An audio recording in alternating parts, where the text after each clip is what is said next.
Hi, popularity contest. How are you?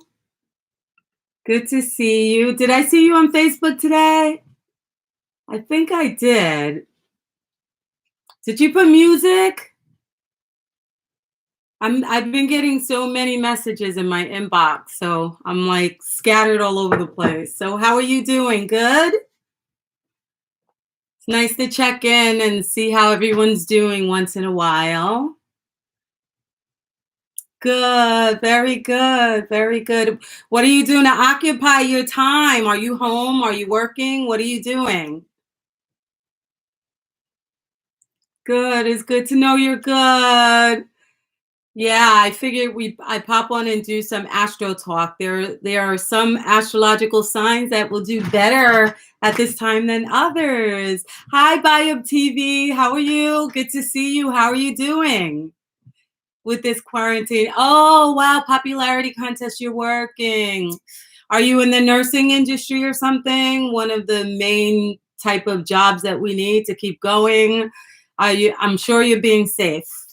I just want to send you some good Reiki energy out there for you to be safe and amidst the storm.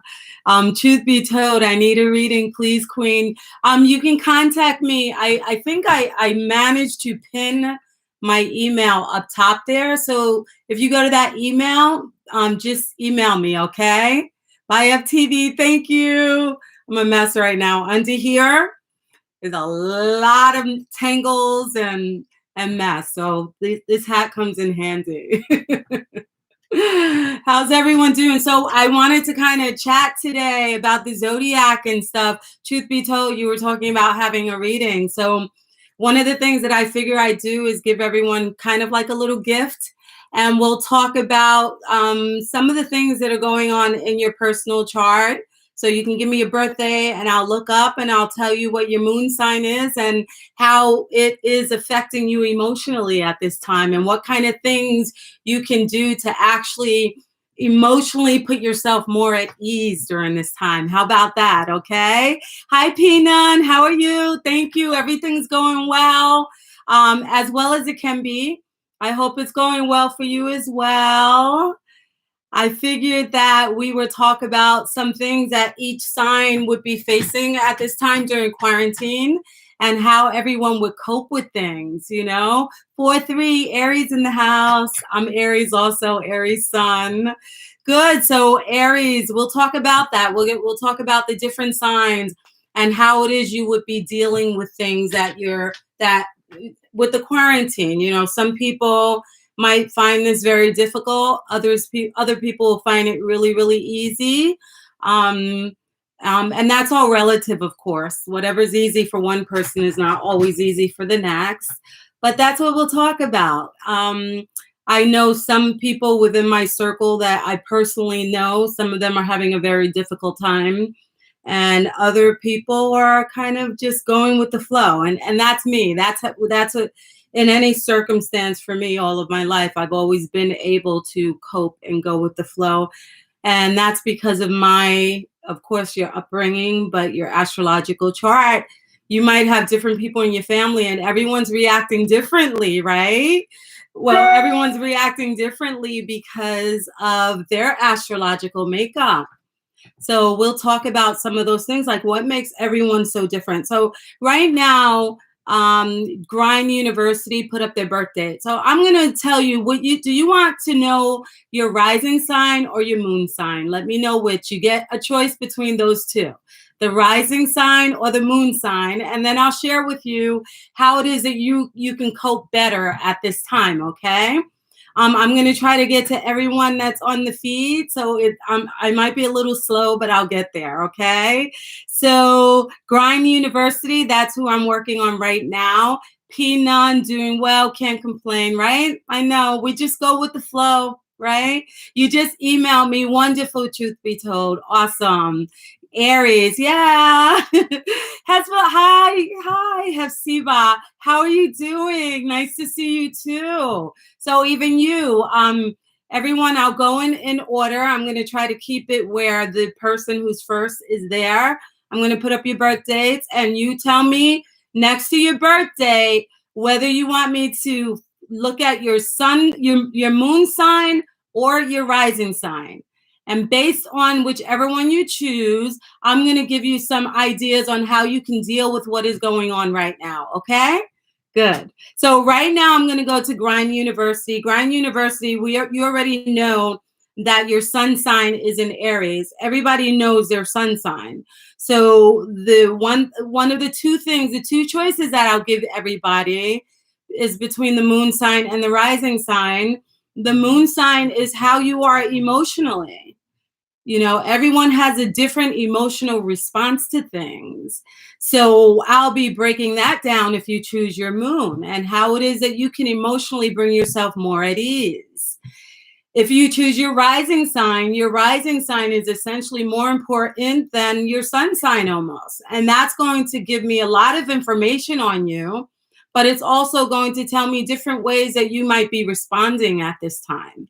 So depending on which one you choose, the moon or the rising will be what we'll talk about, okay? So for now, it is, I'm slow, please be patient with me. Okay, so before Grind University, I have Truth Be Told is there first.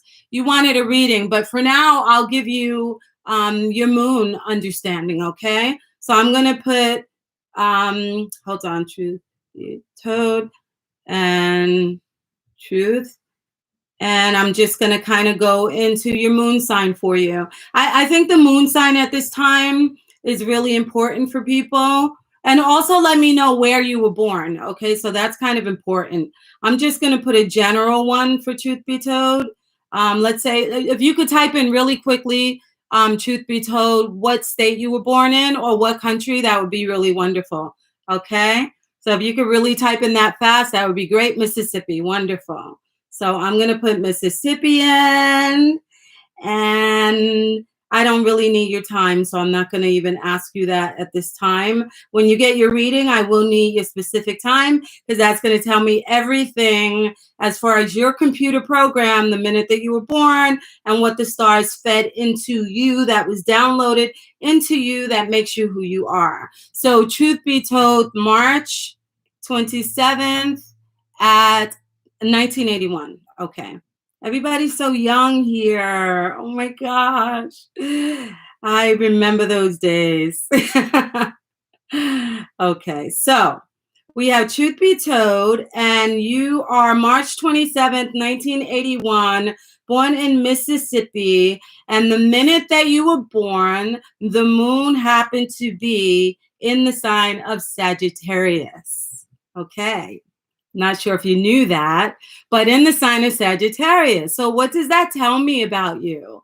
That gives me some information. First of all, I already know that your sun sign is in the sign of Aries. So that's going to give me data on you. And Aries is the beginner of the zodiac. It's a baby of the zodiac. And so that tells me details about you. But your moon sign being in the sign of Sagittarius tells me how you cope emotionally.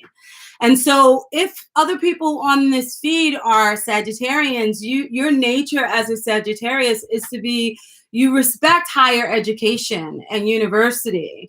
You have a desire to learn about other cultures. Many Sagittarians love to travel, and not just traveling where they live, but their desire, even if they're not conscious of why they're doing it, at some point in their lives, they're moved to travel abroad to another country. And so what they do when they travel abroad is they're getting an education. And even if they're not going to a higher university, by traveling in foreign places far away, that is a higher education, because had they just stayed in their little communities, they would not have obtained that education. And so if I put that in an emotional perspective, that would mean, truth be told, that emotionally, the things that are going to ground you and help you to be emotionally flowing in a harmonious way and not be out of balance emotionally, the way that you are going to be helped is to expand your mind and your way of thinking. If you are a religious person and you are stuck in one type of faith and you don't have an understanding of all the other faiths around the world, then you are doing yourself a disservice emotionally. Because emotionally, Sagittarians have to expand. And so if you are dogmatic and keeping your views just small, then you are emotionally blocking yourself, okay? So at this time that we're dealing with this type of environment where we are all stuck home during this pandemic, the smart thing for you to do to help yourself, if you feel yourself emotionally out of sorts, right? If I were you, I would start to study things like astrology. I would start to study the different belief systems that are around the world. Since you can't physically travel, because I would tell you to physically travel abroad and to different places. Since you cannot do that right now, you can read books about different countries. You can look at different maps that are just expanding your mind and helping you to understand it. You can study a new course. You know, maybe you want to go to school again. So maybe you could take a computer class online and study something that you would have never been able to study had you just stayed within your little space. So the idea for you emotionally, truth be told, is to expand yourself so that you can flow emotionally, because the emotions are like water and they need to flow. And if they are blocked, then you will be emotionally disturbed. And so we wonder why there are many people that suffer from depression and all of those things, because they don't understand that astrologically we have an emotional prototype or an emotional classification, and that is a sign. And if we understand that sign and that emotional classification, then we will be able, by knowledge of self, 30 degrees of that particular part of yourself, then you will be able to expand and evolve and make yourself quite good during this time period. Okay? So that was for your emotional moon side. So truth be told, I know you contacted me for a reading, and we are going to expand that even broader. We're going to attach that to your Aries and all the other parts of yourself that was downloaded into you the minute that you were born. And what I do as an astrologer is I help people to evolve through the understanding of their chart through consultation, because what it does is it helps you to understand how to hone in and zero into different aspects of your psychology, your anatomy, because there are parts of your body that are affected by your zodiac response systems. And so what I do is I try to help you hone in those different areas and heal yourself. Okay. And also those that you love. So let me see who is next here. I have Grind University. Your turn. Okay. So you are April 3rd. We have another Aries in the house.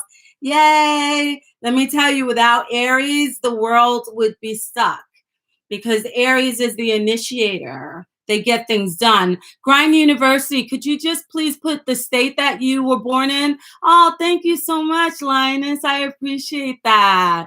I don't even know where that's going, because I never hooked up a thing with YouTube. So I don't know where that's going, but I could definitely tell you where you can put that. And you know what? With that, contact me and I'll give you a gift of a consult too. So if you go to Cash App, hold on, let me see. Where's the dollar sign? Okay, there. Dollar sign Cash App Vera747. If you want to cancel the one that you just did, I don't know if you can, Lioness, but you can try and do the Cash App instead, okay? So thank you. I so appreciate that. I'm trying to get together I've been sharing water and food with people in my area, but I want to try to create a bank for people. So that's what one of my focuses is. I'm sorry. So Grind, did I ask? Oh, so Michigan. So April 3rd, 1983. Okay. Grind. Okay. April 3rd, 1983. Again, without Aries, there would be no initiation. There would be nothing that would be done. I just forgot where you said you were born. Hold on. My mind is like Michigan. There we go. So yeah. So yeah, without Aries, there would be no initiation. There would be no spark. You know, when you're trying to light a fire, if there were no Aries energy, we wouldn't have that initial spark to start the fire. And so this is why in the 360 degrees of the zodiac, we need every aspect in order to function. And all of us, no matter what our sign is, we have all of those different parts of ourselves, of every zodiac sign, of the signs of the zodiac. And so understanding where those correspond to you, and even in your physical body, will enable you to understand when certain energies are triggering you. Because sometimes we'll hear that the moon, right now the moon is in the sign of Taurus. And if we don't understand how the moon affects each sign, and we're affected by the moon, we don't understand that perhaps we have a lot of Taurus energy in our natal chart, and that moon is now triggering it. You understand?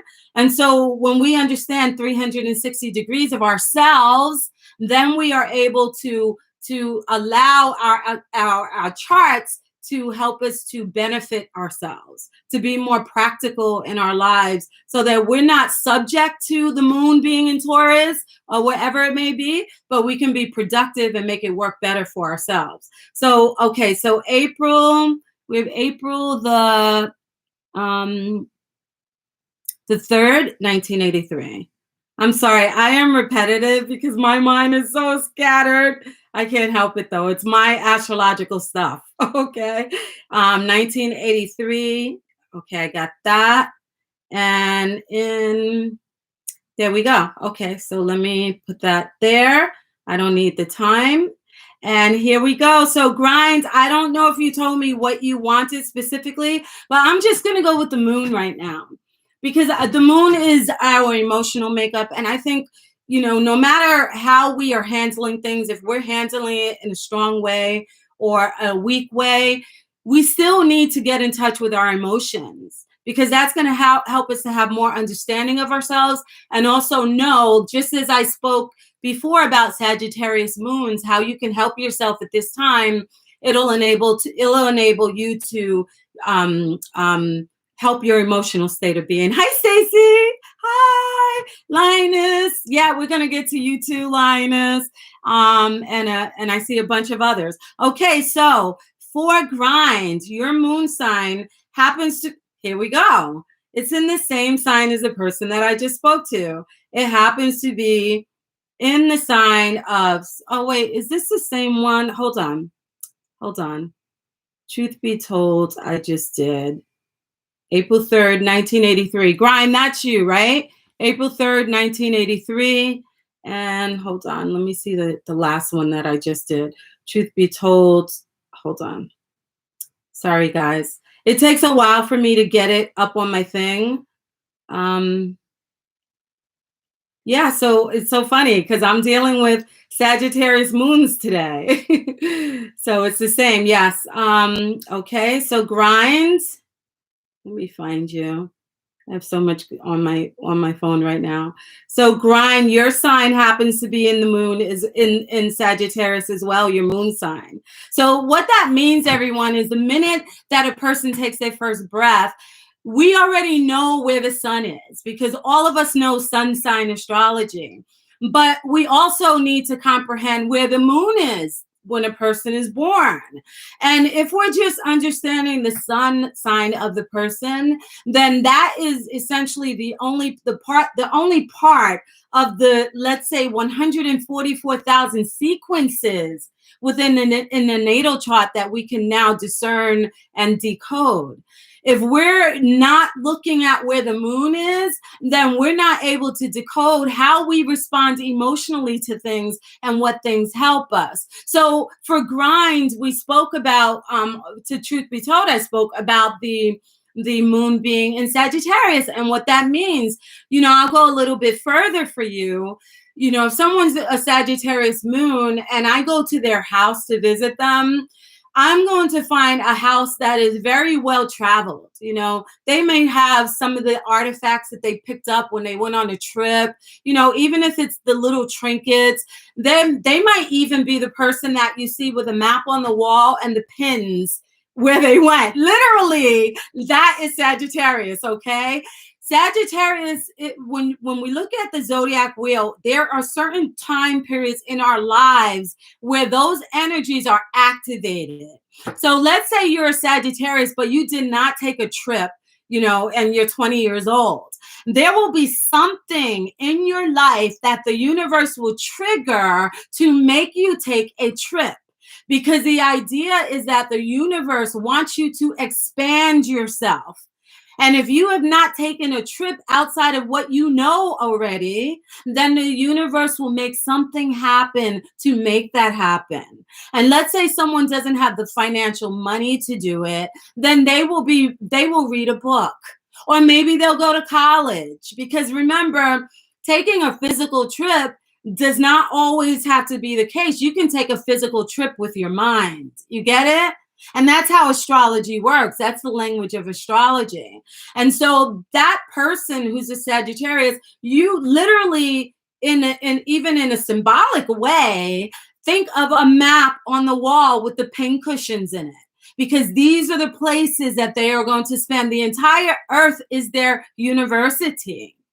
Okay? And so because of that, it is very essential and very important. Grind University. Do you see your name? Grind University. Because Sagittarius rules higher universities.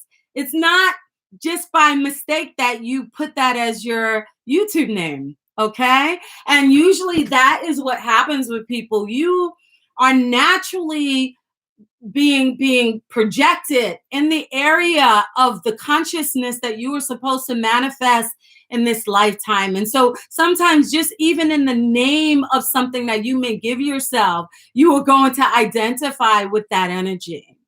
So Grind University, expand your mind. You are doing that right now by speaking about astrology.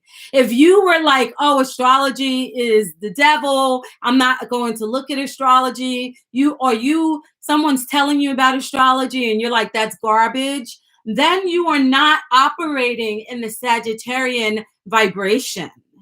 And so emotionally, you will be disturbed. So if I go to your home and you are not responding to the impulses of the universe to make your Sagittarius react, and I go to your home, it will be completely out of sorts. There will be no map on the wall. You will not be a person that can have a conversation with me about different topics, because Sagittarius gets the education through experience, and then they can speak about it to people and share what they found.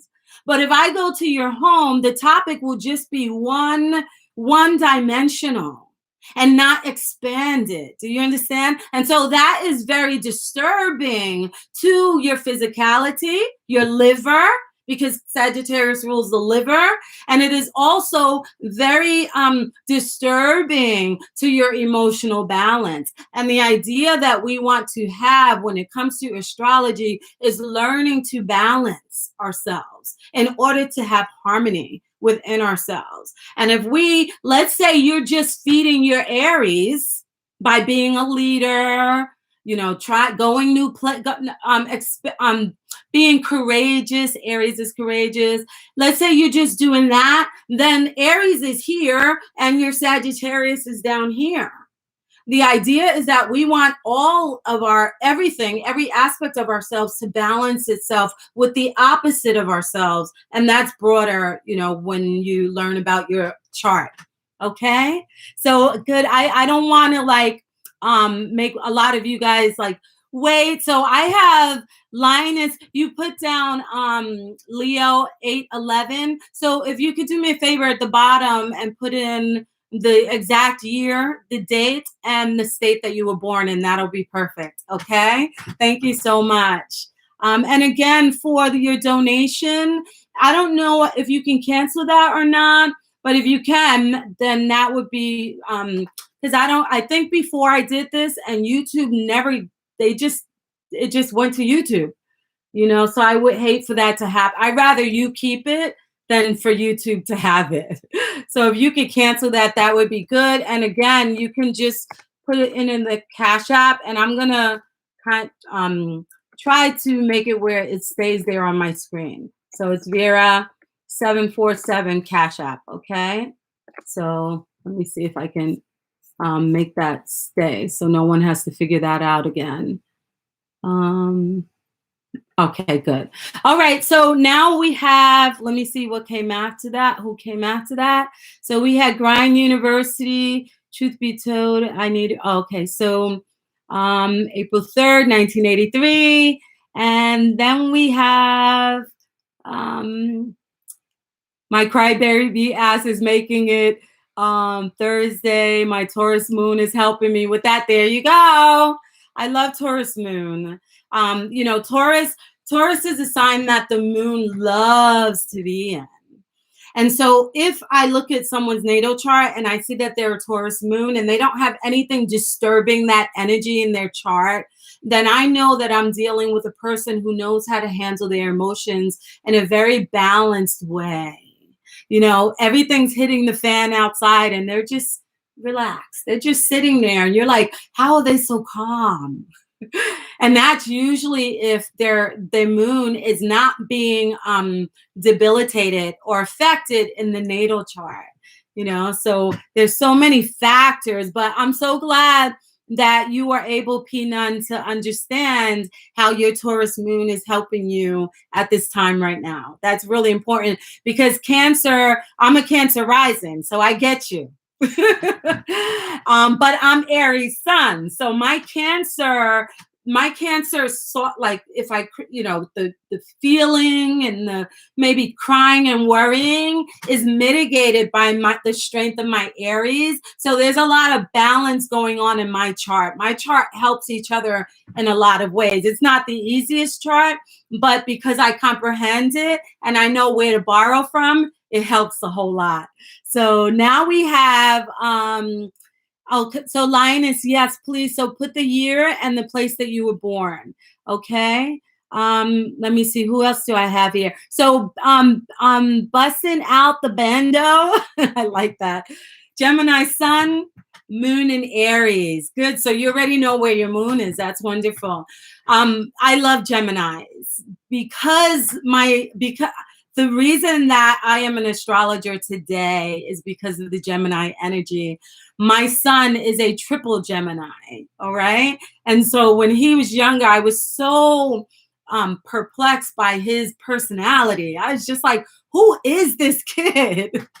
And I was like, I have to understand my child. He's so wonderful. He's vivacious. He's happy. He's here one minute and gone the next because they're air. And so Gemini energies just moves like the air. They are like the butterflies of the zodiac. And so he got me, just the curiosity to want to help my children to evolve better. I started studying astrology. So thanks to the Gemini energy busting out the bando and Aries moon. So, I'm an Aries sun. So the idea of Aries is that Aries is the fighter of the zodiac.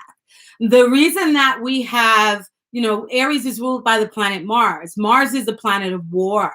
So if you think about war, you think about strength, you think about courage, you think about something that is not afraid to go into uncharted territory. Okay, that is Aries. Think about it. Aries is during the season of spring. Spring busts out the new, right? It is the beginning of the new year of the zodiac.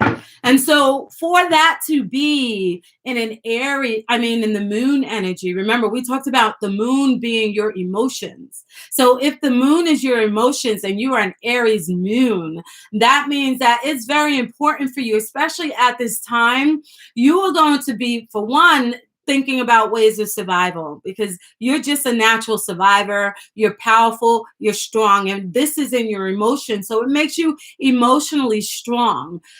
What this is going to have an impact on you, especially if you have people that depend on you, is you are emotionally going to attack things from a perspective of protecting. Not only yourself, because you naturally are a self-preservationist, but you're going to figure out ways to protect your family and those who depend on you. And so it's very important and crucial for you at this time to respect that about yourself and to prepare in every way that you can so that you can live up to that ideal. So let's say that you have children and you have not done anything to go out there to make sure that, let's say, a weapon, right? Because when crazy things happen out there, unfortunately, people get crazy. So let's say, knock on wood, that there's danger of someone coming into your home and hurting your children or hurting your family or even yourself. If you have not done anything to circumvent that and to protect yourself and your home and your space and those who need you as their protector, then emotionally you are going to be disturbed. You are going to be out of balance. So it's very important for you at this time to engineer ideas that are going to help you to be the protector. That is going to be your emotional well-being. So if you know that your home is protected, then you will be emotionally well at this time. Okay. And then the Gemini is going to help you do the research that you need to get information on how you protect your home. Gemini loves Google. It loves the internet. You are the best researchers of the zodiac. So do that research and find out how to protect your space and the people that you love. Okay. So let's see. Who do we have after that? Let me see. Lioness, did you put your information on the bottom? Let me see. Okay. I don't see it. I don't know how to. Oh, okay. I guess I have to find out. Okay. I imagine you can, though, on whatever app you sent the payment in, you should be able to cancel that.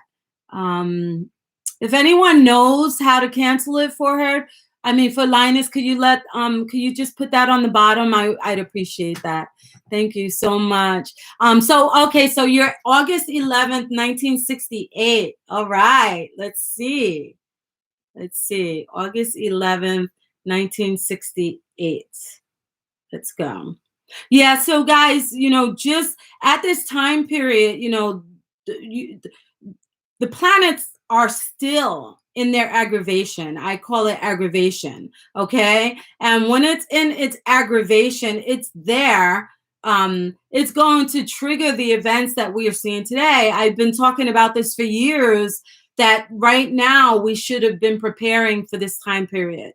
And if I were you guys, I'd be on YouTube watching everything that I can pertaining to survival and food and all of those things, because I'm a Cancer rising.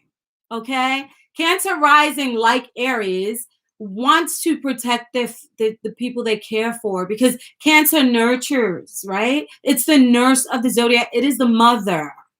And so it's very important for me to always look for ways in the future that could affect my family, my children, right? And so if I had not done what I needed to do to take care of my home and to make sure that things were set up for my family, then that would not be good for my Cancer. And it definitely will not be good for my Aries, because Aries wants to protect as well. Imagine a mother that is not able to provide for her children by feeding them. How bad would that be, right? And so that is the Cancer energy. That's my rising. And so if you're a Capricorn, that is another thing, because you're here to provide. You're here to go out there and make the money to bring back to your wife, or, whether you're male or female, wife is in quotes. You're here to bring and provide that ability to be able to take care of your home. And if you are not doing that, then that is not good for your stabilization. And especially if you are a Capricorn moon, then you are messed up at this time period. Okay, so New Jersey, let me put New Jersey, done. And the birth is 8/11. I'm sorry, guys, if I'm slow. I wish I could do this like really quick, but because I'm a one-woman show, I could have actually my daughter putting stuff up right now. So August 11th, 1968. Okay, so August 11th, 1968. Here we go. Done. All right, so here we go. You are let me see, where to go. Your moon sign, right? So now look at all this Aries energy, right, Linus? We know this already, right? Aries energy. This is like, let me tell you, Aries have come into my space so much. And of course, we know that we were just in the Aries season. So the Aries energy is being awakened right now. And so we are, as Aries, we are responding by being more involved in certain things. And so this is why you'll probably bump into Aries more during the Aries season. Now we're going to be thinking of the Taurus energy. And so you're going to experience that now. Someone before mentioned the Taurus moon. So I don't often get people who are Taurus moons when I do my natal charts. Okay. And so now we're going to be bumping into that energy. Guys, think of the seasons that we are dealing with. And when you think of the seasons, that the way that the seasons express themselves is how individuals, depending on their chart with that time period, will exude their energy. You get it? Everything is connected. As above, so without, so within, so without. Everything is connected. And when you begin to see the world through those energies, through time periods, through the months, that is the season. And so when a particular month is there, the season of that month is there, which means the personality of that month is there and will begin to reveal itself. So when you hear right now, I mentioned that the moon currently is in the sign of Taurus. It'll be void of course soon. That's a different terminology. But, speaking of the sign of Taurus, that means that all of us are going to try to find ways to comfort ourselves. So you might have found that you're eating more. You're looking to create meals that are going to make people feel safe and secure, kind of thing, because Taurus rules the five senses. And so it's very important for you at this time to pay attention to the five senses or feed the senses for comfort. Okay. And so, I'm saying that I know, Lioness, we're talking about your Aries moon, but all of it is connected. And when we learn the first part, Aries energy, your Aries moon is now moving itself into the Taurus moon energy of comprehension. How does Aries, which is a moon that needs to protect, a moon that needs to make sure that everything is taken care of in its space, so that everything is safe because you're protecting it. How does an Aries moon now do that during the Taurus season? Well, instead of getting guns in the Aries season or whatever it is you may protect your home with, now you're going to make sure you provide food, Aries moon. You're going to make sure there's food in your home because now we're moving forward in the year. Do you get it? And so as we're moving forward in the year, next we'll be in the Gemini phase. And so you're going to be looking, Gemini is the researcher. It rules the mind and the intellect. So now you're going to get your mind involved with the Aries head, which rules the head. And then you're going to bring it into your voice because Taurus rules the throat. So you're going to find ways now, some people might just sing. They might play more music because Taurus rules those beautiful, sensuous things as well. But you'll be moving on as the year moves on into the new month. Your zodiac moon will now express itself through the next energy. And decoding that is going to help you to comprehend more of what is going on and your response mechanism. So again, Aries moon, your way is to figure out ways to protect, okay? Ways to look out for those who are depending on you. And even for yourself, because Aries is a self-preservationist, as I mentioned. So emotionally, you will be in balance, knowing that the space that you are here to protect is taken care of. Okay. So I hope that helped a little bit, Lioness. And now, who did I miss above? Let's see. I don't want to miss anybody. So. All right, great. So we have January the 19th, Shawn member Copperfield. Hey, how are you? January 19th, I need the year and the place that you were born, okay? Thank you so much. Then we have 7/25/83, Haiti, how are you? All right, let's see what that is all about. You're in my astrology class, right? So this is good for you because in the class, I'll be sharing with you the sun, moon, and rising, and we'll be breaking that down for you. So now that's Wednesday. But now you're going to have a preview, okay? So that's my sister trying to call me. All right, so let's see. Let's put you in there. And let's find out what your moon sign is. Because again, I realize that the moon sign is a better focus right now because emotionally we are all being triggered in some type of way. So 7/25, where were you born? Were you born in Haiti? Okay, I think that's what you're telling me. So let me see. Let me put that. See, what I'm doing, guys, is the moment that a person is born, where they are born will tell the astrologer and even themselves where everything falls in their chart. And based on that time, the exact time that you were born will be the indicator of what your rising sign is and other details in your chart that make you more unique than someone who has the same sun, moon, or rising than you.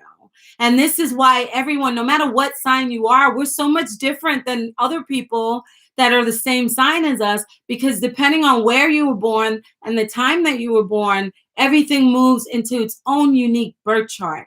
It takes 25,000 years for one birth chart to be repeated. So this shows you how unique you are. And this is why a MacBook works like a MacBook, a Dell works like a Dell, a Microsoft works like a Microsoft. And I use that just to give you today's understanding of how you can kind of visualize this. Okay. So you are not going to work like a MacBook if you were made to work like a Dell. And every time you go to sleep at night, the planets are moving in the sky and you are being re-downloaded new data and new information. If you are not sleeping, then your wiring goes off and you start to go haywire because you need to shut down. And when you shut down, you get new information and new downloads. And this is why, especially now, a lot of you, your dreams have been so vivid and so powerful and so strong because you are being downloaded every single day. And this is why sleep is very important. Let me see. Yes. Okay. So based on this, hopefully it gives me the right thing because I just put down that you were born in Haiti. I think that's what you were trying to tell me. So let's see. If that's the case, you are, let me just make sure I wrote that. So April 20, oh no, hold on. I wrote the wrong date. Let me see. So your birthday is 7/25. So you're a Leo. I already know that just by the date. So 7. My husband is the 26th. 7/25. That Leo energy. Woo! I love it. 1983. See, Aries and Leo are very compatible. So even when you're trying to figure out who you're going to marry and stuff, you know, astrology used to be used for the productivity of humanity. And so if you found someone that you were in love with, you wanted to make sure that you were going to be compatible with them and that your marriage would work. Some people, the marriage can work, but maybe in the department that you both share with children, you shouldn't have children. Or maybe you're compatible and you work well, but together your finances in your charts show that you're not going to prosper financially. You see this, guys? And this is why everyone's experiences happen the way that they do. Who you marry now interferes with your chart.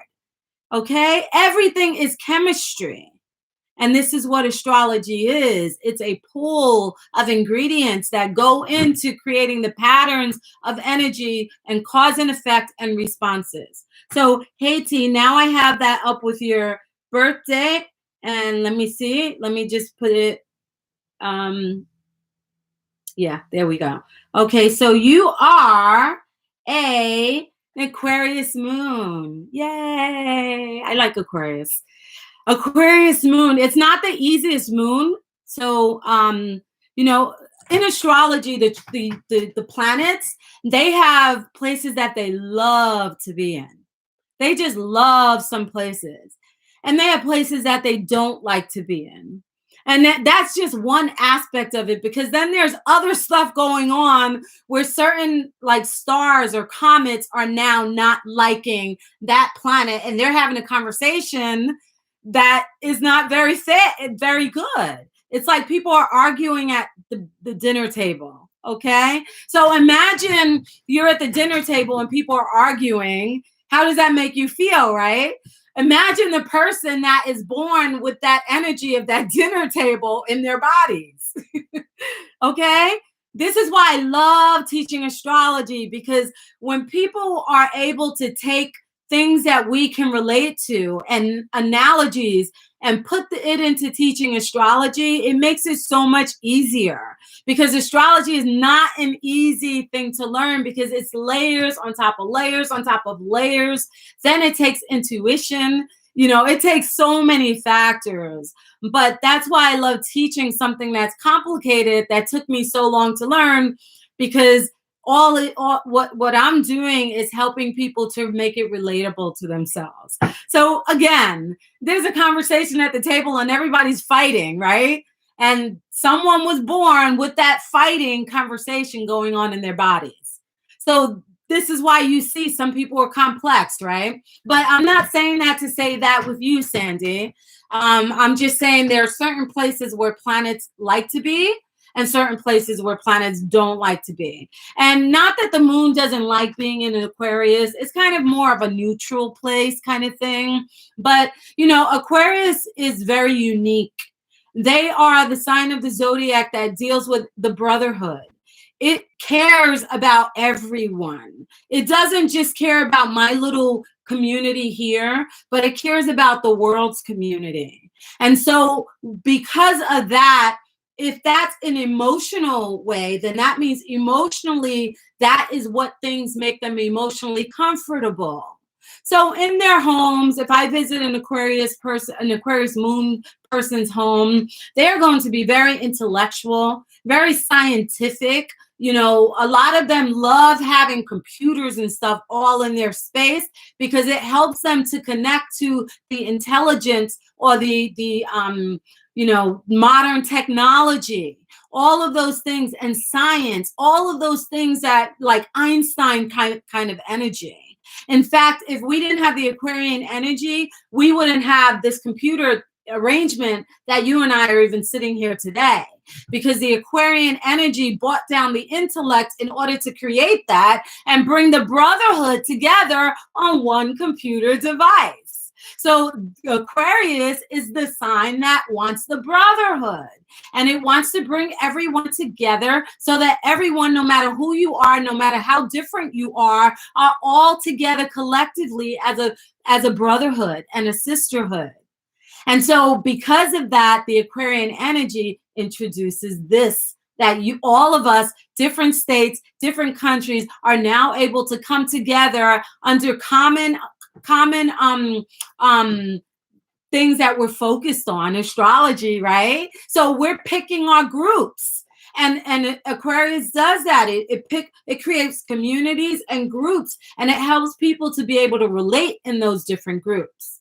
So let's say that Aquarius is not vibrating with that energy in their space, in their home. They are not finding ways to be inclusive, to join themselves with other people on the internet the way that we're doing right now. If they are not broadening their minds to be more accepting. Let's say an Aquarius says, oh, that person dresses funny, I don't want them in my home. That is totally opposite of what an Aquarius should be doing. And so if you are an Aquarius and you are excluding, then you are operating outside of your energy. If you have your children come home and they have friends that are completely eclectic and different, maybe people paint their nails black, they dye their hair purple, and you're like, no, you're not bringing that crazy kid in my house again. I don't like the way that kid dresses. Then you are operating outside of your energetic frequency for the Aquarian energy. And so emotionally, you will be disturbed. And so the universe will trigger eventually sometime in your life some kind of change that makes you feel like you're not accepted. And so you will not be allowed in groups. People will talk about you and they'll ostracize you and make you feel like you just don't fit in. Because as an Aquarius, you already feel like you don't fit in. So you might think that in your head, but if you are operating outside of Aquarian energy, then the universe will create certain conditions that will make you feel for sure and reinforce that you just don't fit in. Because since you already naturally feel like you don't fit in, then you naturally should see someone else that doesn't feel like they fit in and welcome them in. Because you know how it feels. You see? And so sometimes an Aquarius, if someone's born with a natal chart and the Aquarian energy is dominating the house of home, not just your moon sign, but in the area of home, then you are going to have a home that is very eclectic. You're going to have different kinds of gadgets around your house, or different things that come from all different places in your home. You're going to invite different people in your home. Sometimes if I see this energy in some people's chart, I already know they were probably not your moon sign. So don't think this is you, Sandy. But I already know that maybe they were in foster care or just something like abruptly changed in their life.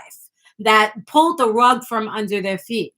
You see, I can see early childhood disturbances in certain areas if that's in a person's chart, and not always the moon. But if the moon sign is afflicted in Aquarius, then that's going to tell me more information about your childhood, and that things like that could have happened to you, where you were forced out of being part of a group somehow. Okay? And so it's really important for you, Sandy, for your emotional balance to accept all different kinds. Just let them in, don't exclude, you know. And when Aquarians feel that the world is not accepting of everyone or the brotherhood, then that's when revolution comes. And so this is why in 2021, I've been speaking that eventually there'll be some kind of revolution, whether it'll be the people revolting against the governments because they just are like, the government has not served everyone, just specific people, because Aquarius doesn't like just some people being the elite people. Aquarius wants everyone to be respected, right? So this energy is going to be triggered for all of us in 2021 through 2024. So we're going to experience some kind of Aquarian response to what is going on. So either the people revolt or the government takes more power, okay? And they become more exclusive, and they exclude the brotherhood from the benefits that they're handing out. They just give it to select people rather than to everyone. And so if the people see that going on, will they revolt, Aquarius? Or will they just go with the flow, Pisces? Okay? So yeah, so I hope that answered some things for you. Yes. So who do we have next? Let me see. Don't be afraid. It's harmless. It's not going to tell you when you're going to. Exactly. Beyond TV. Yeah, Joseph Butler. Don't be afraid. Definitely. See, this is the thing. There's a saying that astrologers say that astrology works whether you believe it or not. Okay? And what that means is that no matter if you don't believe in astrology, the planets are still moving around up there. As above affects the below, and it is still triggering events in your life. It is still making things happen to you. It is still putting different feelings in you. You will feel things and not know why. Because the planets are moving up there, and when you were born, the code that you were born with, you carry that code for the rest of your life. If you are a MacBook, you will always be a MacBook. If you are Adele, you will be Adele. You can't change it. So if you were born with a chart that was not wonderful, then for the rest of your life, that is the cross. Because if you look at the zodiac wheel, there's a latitude and a longitude line, and that line is the cross that you must bear.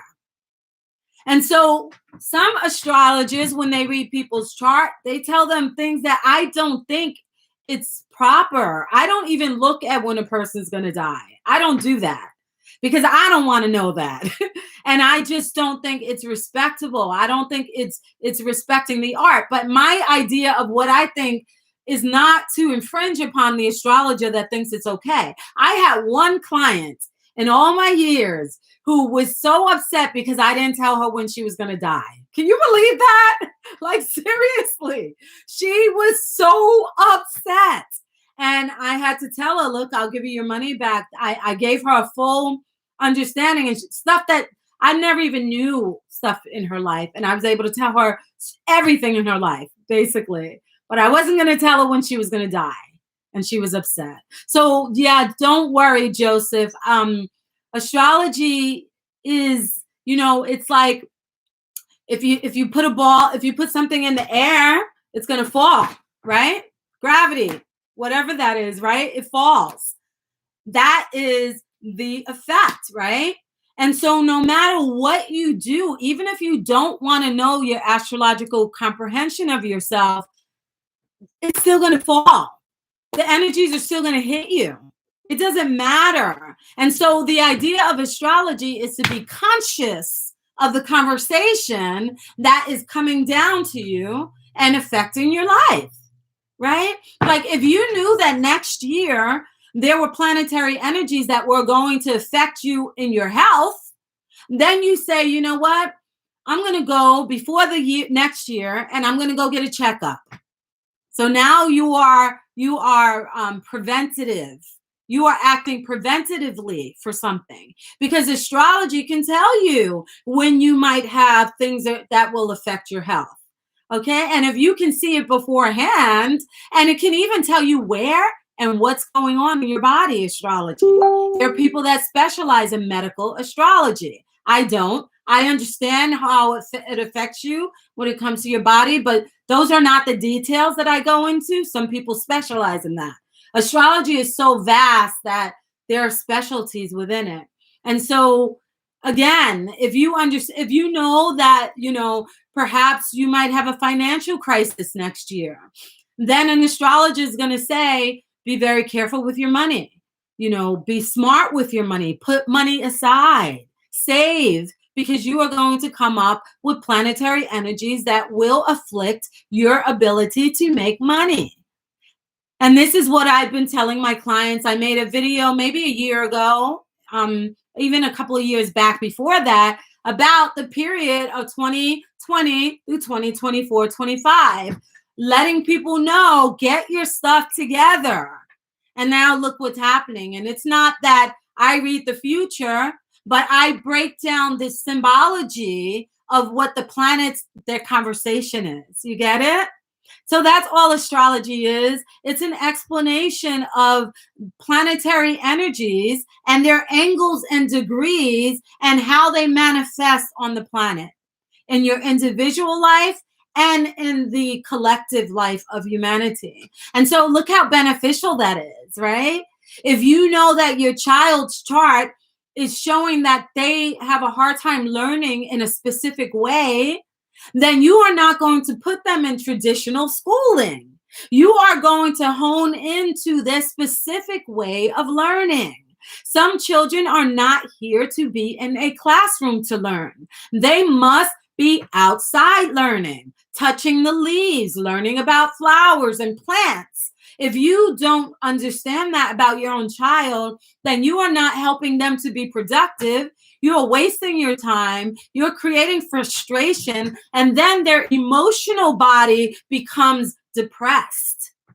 Their emotional body and their development, their cognitive development becomes hindered because you have not given the diagnosis by looking at their natal chart, and you have not applied the remedy.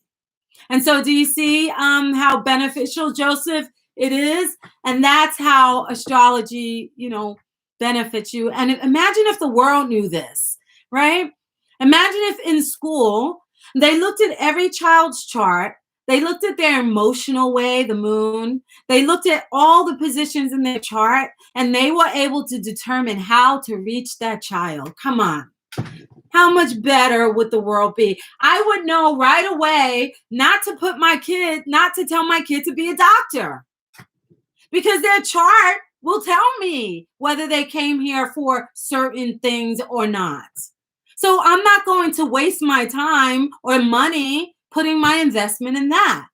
But if I know that my child is here to write, they carry a lot of Gemini energy and other energies, I'm going to give them a book. I'm going to tell them to write their thoughts down, to write. And now if I start them early, look at the development that they will have by the time that they are older. Do you see how this works, guys? It's just amazing, astrology. And so this is why I use it as one of my tools to help not only my family and myself, but my clients as well. And I love teaching it because it gives you the ability to now do it for yourself. You don't have to pay anyone once you understand it for yourself. You become productive in your way. You may not want to become an astrologer, but at least you comprehend how to assist yourself as you journey through this life. In tarot, you have the hero and he goes through the different stages. That is the hero's journey. And that is the same thing with astrology. We are going through a journey. And if we are going through a journey where we are not comprehending the messages, then we are just walking in the dark. And this is why sometimes in tarot, the hero has the tower fall. Sometimes in our lives, the tower falls because we are not paying attention to how we can now transform things and transmute them. You get it? And so this is why it's so beneficial, guys. Let me see. Peace, family. Orisa, how are you? Zakia, I hope I'm saying everyone's name right, too. I'm really bad. Shawn Copperfield, yeah, I take a lot of mental vacations. Good for you. You have to. You have to. And if we're in tune with ourselves, then we know when to shut down.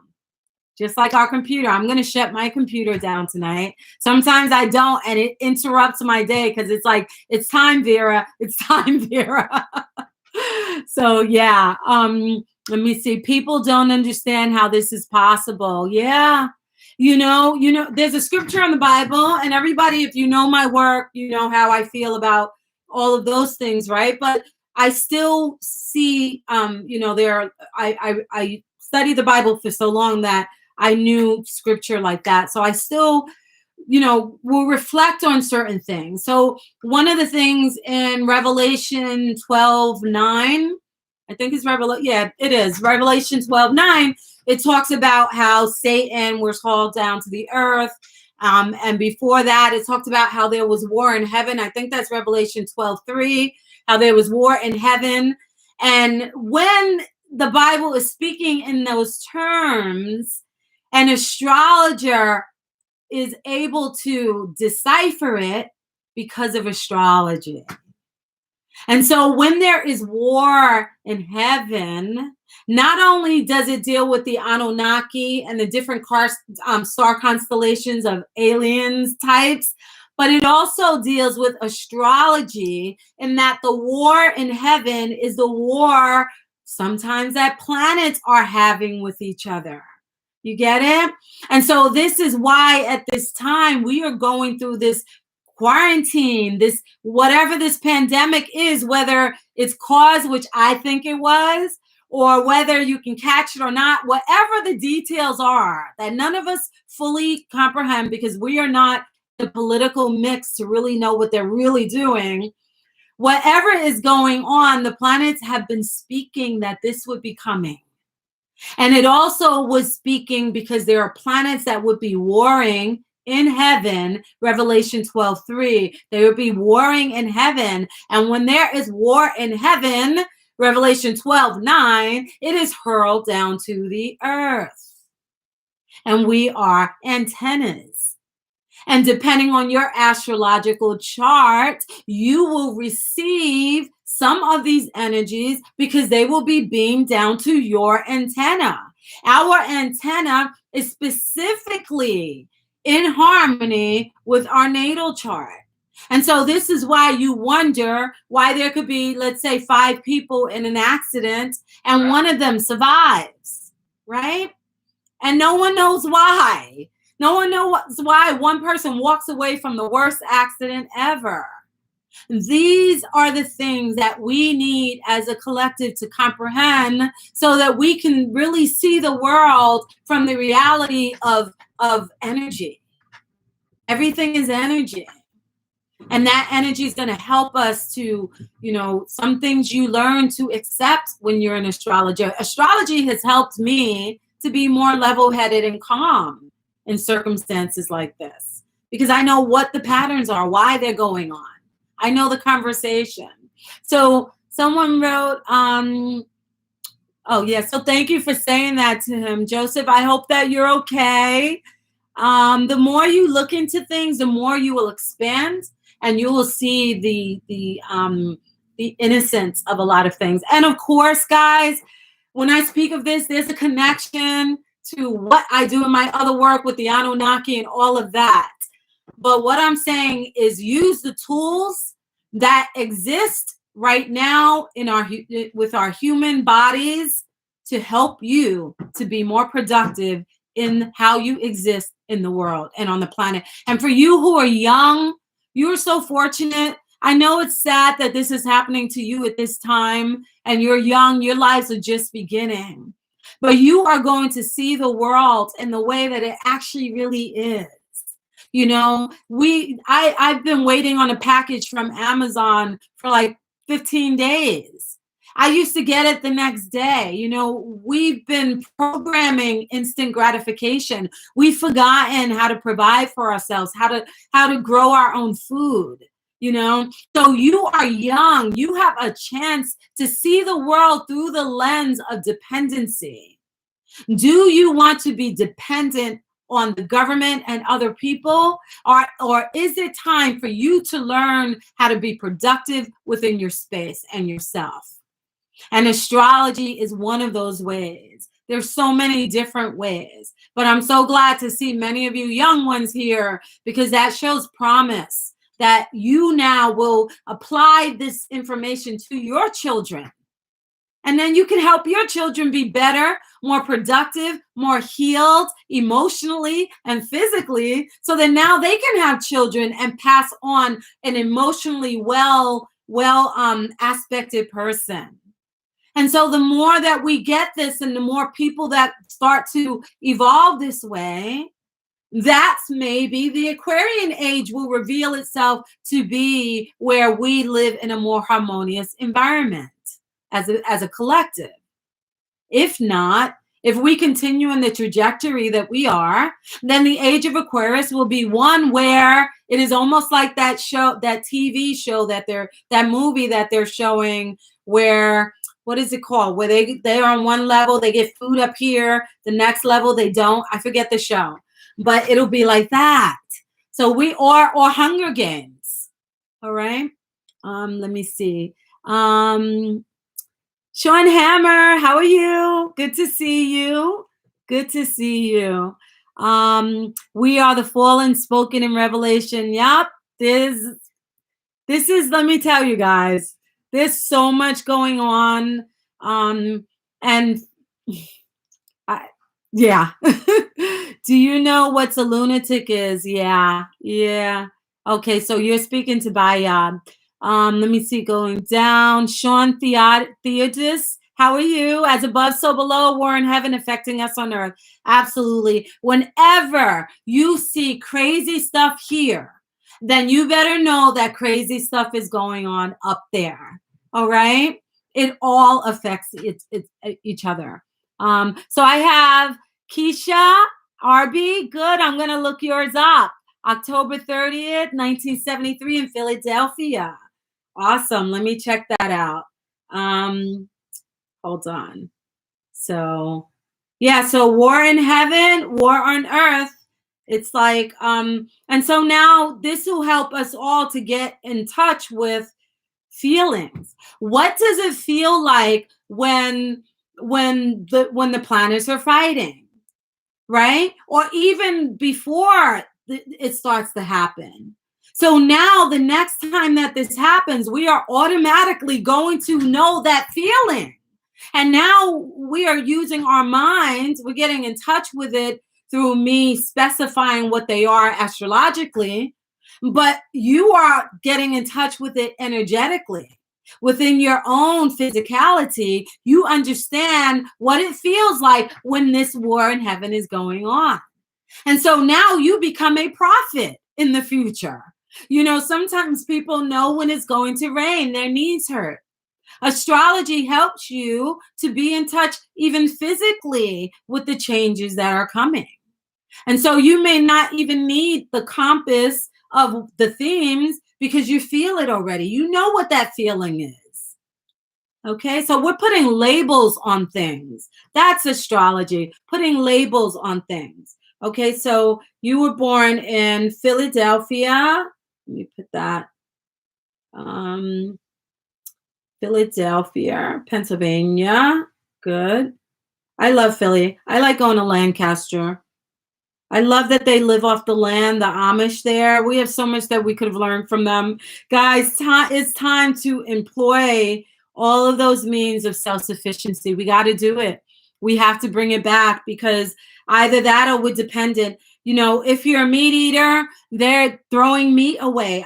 Someone told me that they're in the egg factories, they're throwing eggs away because the government is telling them to throw eggs away. So why is the government telling them to throw eggs away when there are people starving? Why can't these companies just give the eggs away?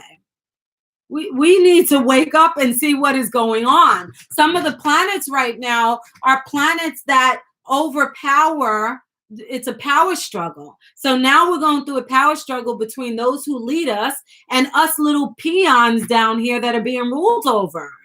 And so if our government that we think is protecting us is telling food places to destroy their food sources, they're just calling these factories and telling them, you get some subsidiaries from us. You're not going to get it unless you destroy food. We need to ask ourselves why. What is the purpose for them doing that? And why are they doing that too? Why are they doing that? Why can't they just give it to the poor?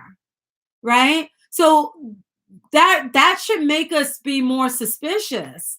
And not only suspicious, but say to ourselves, okay, if they just decide to do this everywhere to every factory, where will our food come from? Are they trying to limit the amount of food so that it becomes like that TV show, where that movie where the food runs out by the time it gets to the bottom floor? Is that what's going on? I don't know. But all I know is that as a Cancer rising, my antennas are going to go up, and I'm going to start like trying to figure out how I can make sure if food runs out that I can still feed my babies. You get it? So all of us be more suspicious. Don't trust any of them. Okay? Think about that. You know, they have enough food to provide for themselves for this entire lifetime and their children. But do you? Do you even know how to sew your clothes? Do you know how to make soap if the soap runs out? What are all these things? Do you know how to garden? What if the meat runs out in the store? Where's your protein going to come from? Right? If you have canned foods, where are your greens going to come from? Your fresh vitamins and your nutrition. If you don't get iron, your nails start to break, your hair starts to fall out, you bleed more if you're a female, you lose more blood during that time of month. You have to think about all of this stuff, because we've given so much power away that Aquarius is like, no, we are not serving the brotherhood. If you don't make sure, politicians, that you're serving the brotherhood, then we are going to rebel. You know, you send us $1,200 when you're giving millions and millions to all these corporations and oil companies and all those other things. When are we going to, eventually the universe is like spelling rebellion. And if that's happening, where are we going to get our food? GMO. That's right, Shawn. GMO. What is going on with the GMO should have awakened us, right? The water. Where's your water source? Because if you're living in the cities and there's no one to work in the water mills where the water comes to your house, there's no one to run your electricity, your toilets aren't going to work. So what are you going to do if your toilet doesn't work and you're living in the city type of existence, right? That means that your sewage is going to back up into your place. Think about all of these things, guys. War above, so below. All of this is happening now.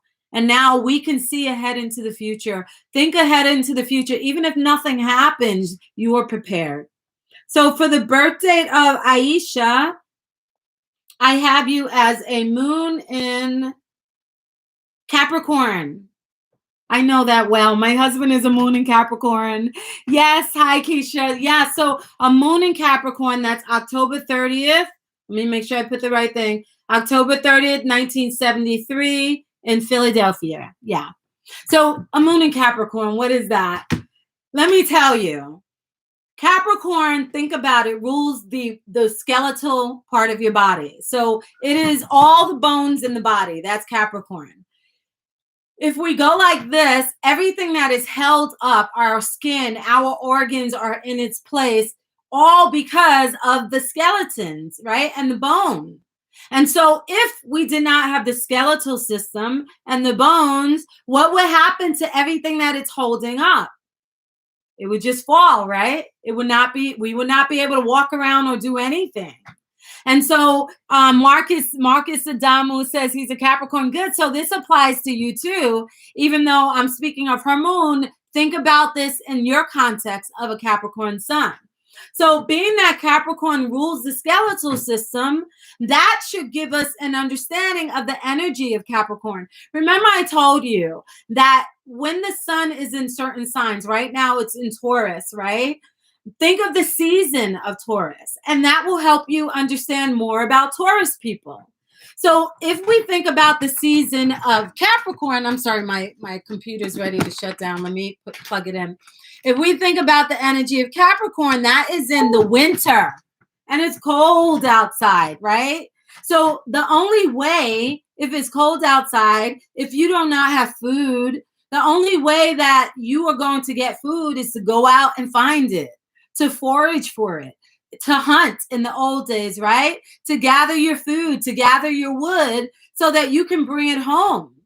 And when you bring it home, you now pass that to your wife, Cancer, and she feeds it and uses it to provide for the family. So you are taking on the role, Capricorn, of the responsible party that must provide the skeletal structure that holds up those of your family, those you depend on, the structure of your world and how it functions. If a part of the structure is broken, then it will not be able to use that arm to go out and provide, which is why Capricorns should always take care of their bone structure, right? Their skeletal system. So if you are not using the tools that you have, your structure, responsibility, going out there and working hard, which Capricorns do, they will work till Capricorns, if they don't work, that's when they die.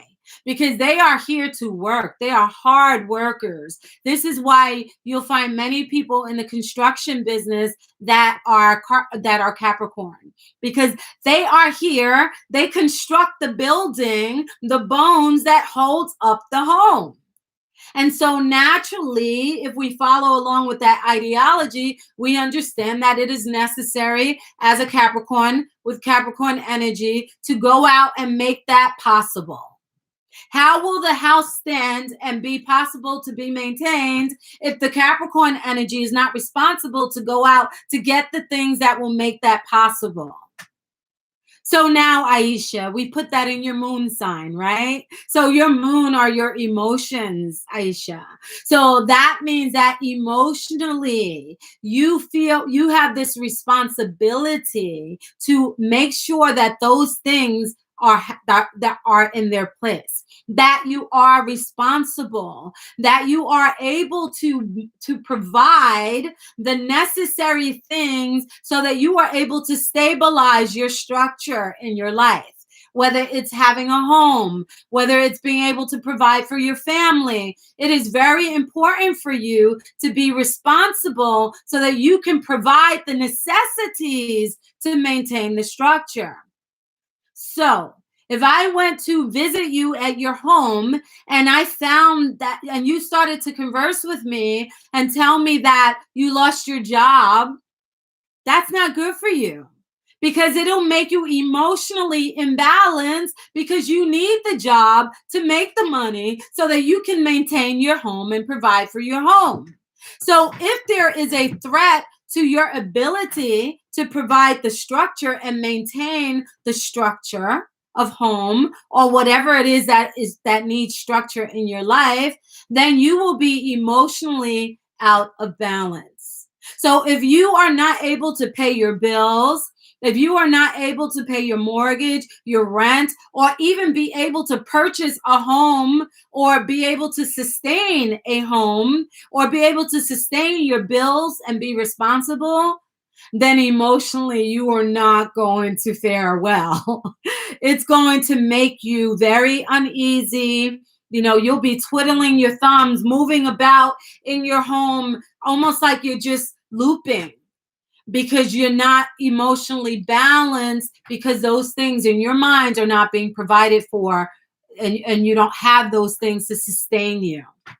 So it's very important for you to, if you want to be emotionally at ease as a Capricorn moon, emotionally at ease is to continue in the way that you are, because you are very, very responsible. You know, you get things done. You just get things done. You are a hard worker.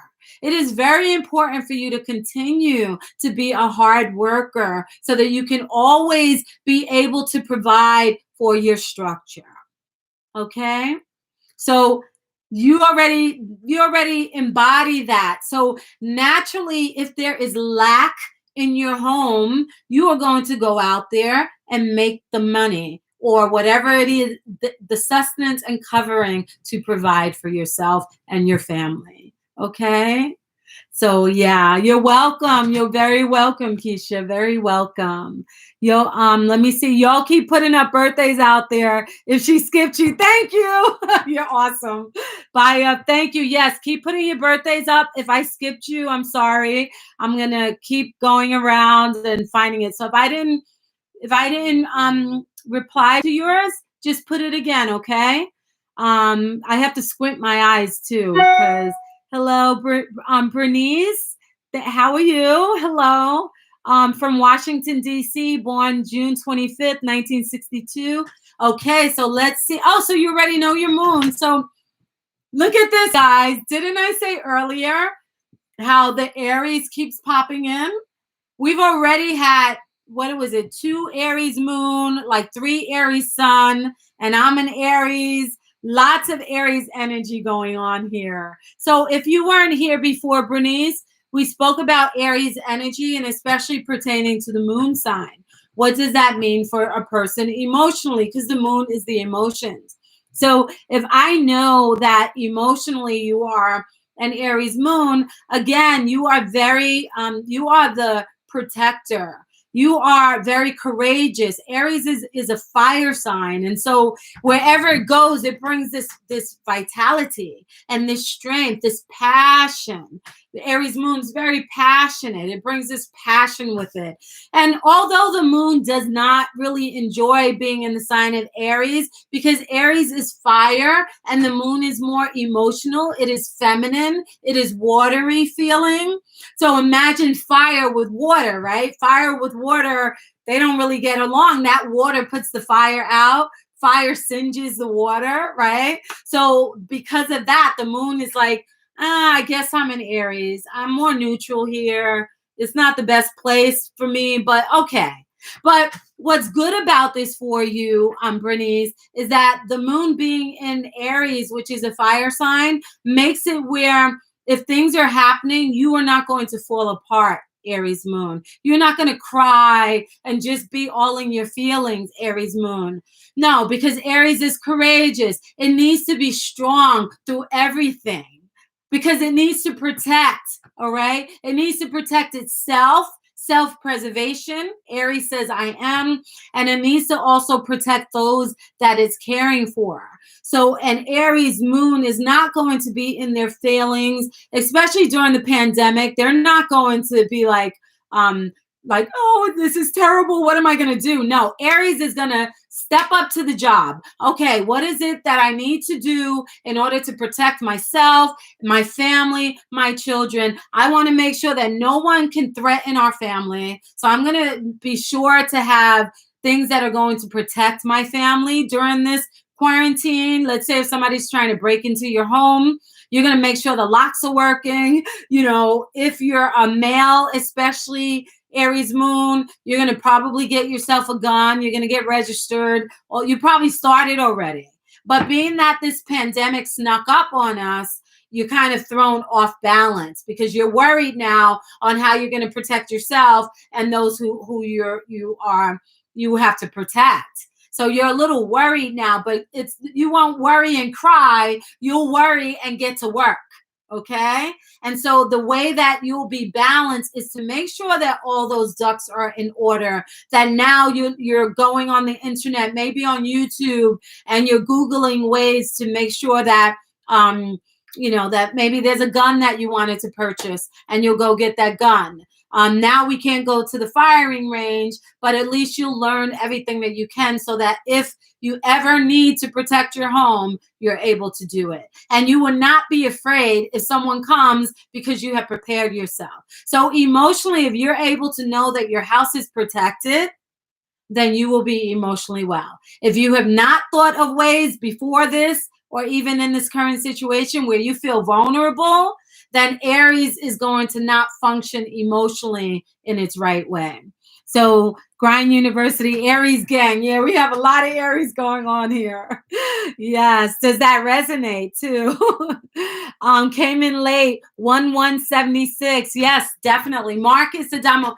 Right. I thought I put that up before. I didn't get to check you. So I'm going to check that right now. So that's January 1st, 1976. Okay, hold on. Adamu.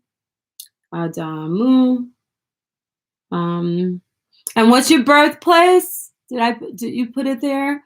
Okay, you didn't put the birthplace. So that would be really good. If you put the birthplace, that'll help me a lot.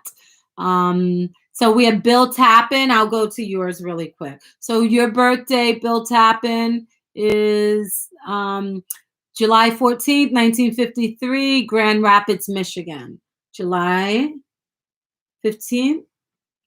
Oh, wait. Oh, July 14th. Okay. So July 14th, 1953.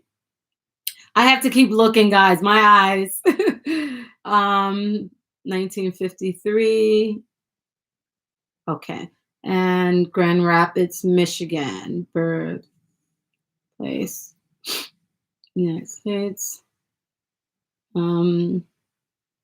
Yeah, so again, when you have to know where a person was born when you run a birth chart, because that's going to tell you exactly where the planets were above that space. And so when a baby is born, right away above that space, in an astrological way of explaining it to you guys, the soft spot of the baby's skull, the energetic pattern that is above that space, whatever hospital you were born in, whatever, that energy gets downloaded through the soft spot of the baby, and now that becomes their astrological nativity. It is a nativity that you will follow, you will carry for the rest of your life. It is the cross that you will bear. Some people are here not to, let's say some people are born to be poor. I mean, guys, this is how fascinating astrology is, because you wonder why some people go to, let's say, American Idol and audition, and the worst people make it and the best person didn't. Some people were born never to be recognized outside of their regular home. Some people are born to be famous. Do you get it? And so when you understand astrology, you know where to put your energy.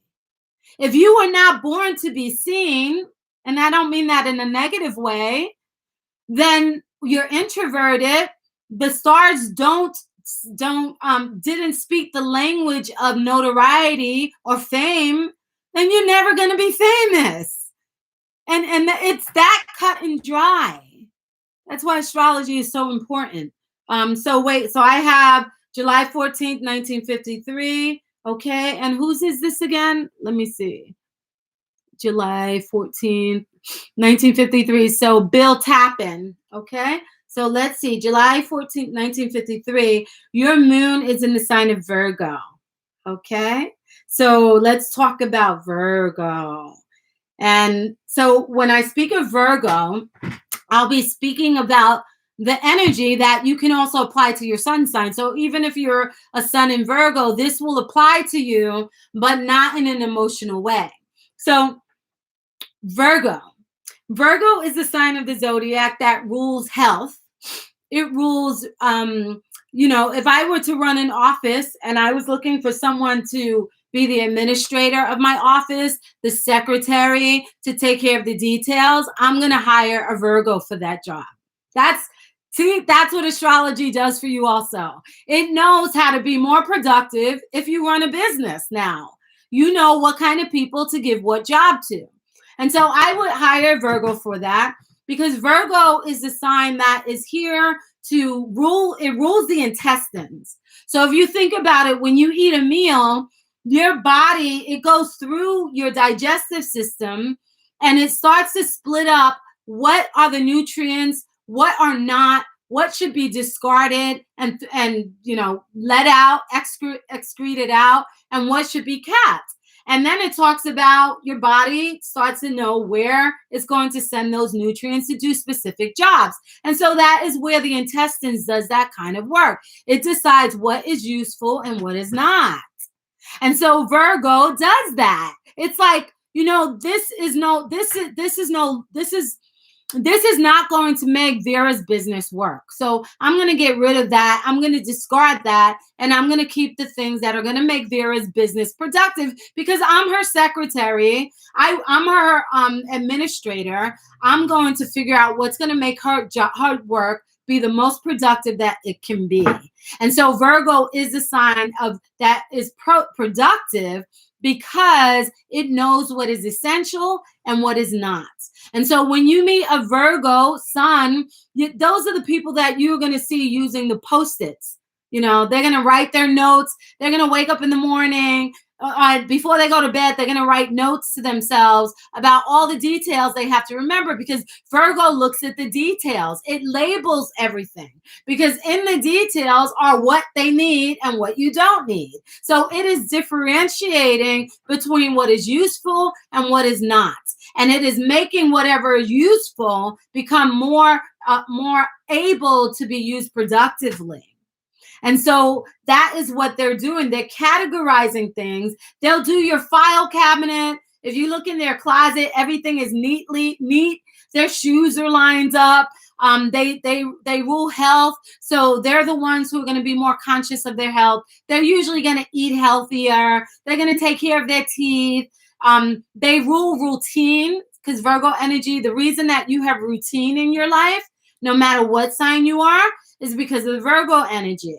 If there was no Virgo energy, we wouldn't have certain things that we do every day. We wake up, we brush our teeth, we look at our email, right? All of those little details in our routine that we do every day, that is ruled by the Virgo energy. So naturally, a Virgo would comply with all that energy, and that's how they would be. And so because the Virgo rules the intestines and it knows what it's going to discard and what it's going to keep, it has to be critical. There's a need to be critical to do that kind of work.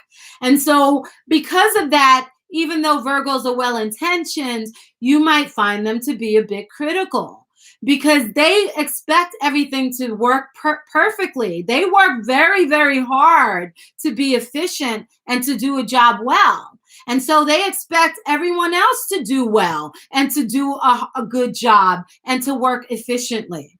Okay, so they might criticize other people, or they may even inflict that on themselves and self-criticize because they're constantly striving for perfection. If our bodies and our intestines work perfectly, then we stay healthy. And that's all Virgo wants. Virgo just wants everything and everyone and every job to work perfectly and be healthy. And so now if we take that and put it in the emotional atmosphere of your birthday, then emotionally this means that this is how you respond to things. There is an emotional need for you to I'm just reading, Grind University says she nailed my reading. See, this is astrology, right? You don't even have to know the person. The chart is amazing. It's amazing. So, so if we take the Virgo energy and we're like, okay, how is this person that is a Virgo moon emotionally going to react? Then this means that if I go to a Virgo's house, it's really important that their house is clean and in order and organized and everything in its place and everything labeled, because if a Virgo does not respond to that energy that they were born with, to organize, to have everything work efficiently, then it will be emotionally out of balance. If you ever meet a Virgo and they are not neat and everything is a mess in their space, then they are operating out of sync and they will not function well in life. They will be out of order. And so emotionally, if a Virgo is in a home that is cluttered and messy and not clean, not disinfected, then emotionally they will be out of sorts. Okay. And so during this pandemic, it's really important for a Virgo to be watching their health right now because you rule health. And so emotionally, applying that to your emotions at this time, it's really important for you to vibrate in that energy of health and take care of your health. Take your vitamins, your nutrition, eat as healthy as you can because what you eat also affects your emotions. Okay, Bill? So emotionally, to remain emotionally stable at this time, stay organized, keep your house clean, disinfect your space, keep your notes where they are, stay on a routine. For Virgos, more than anyone else, waking up and not keeping your routine is going to set you off if you're in quarantine and you're home. Stay with the routine that you've always had. You may not be going to work, but you can still work. You can still wake up, brush your teeth, go have your breakfast. What do you do after that? What do you do after that? Stay on that. And that's going to help you stay emotionally balanced as well as taking care of your health at this time. Okay? So I hope that helped you some, Bill. Okay? So let me see.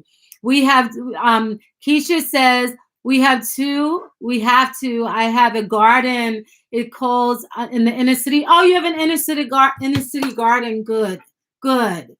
And try to encourage people, especially after this time, Keisha, to start thinking that way. Self-sufficiency.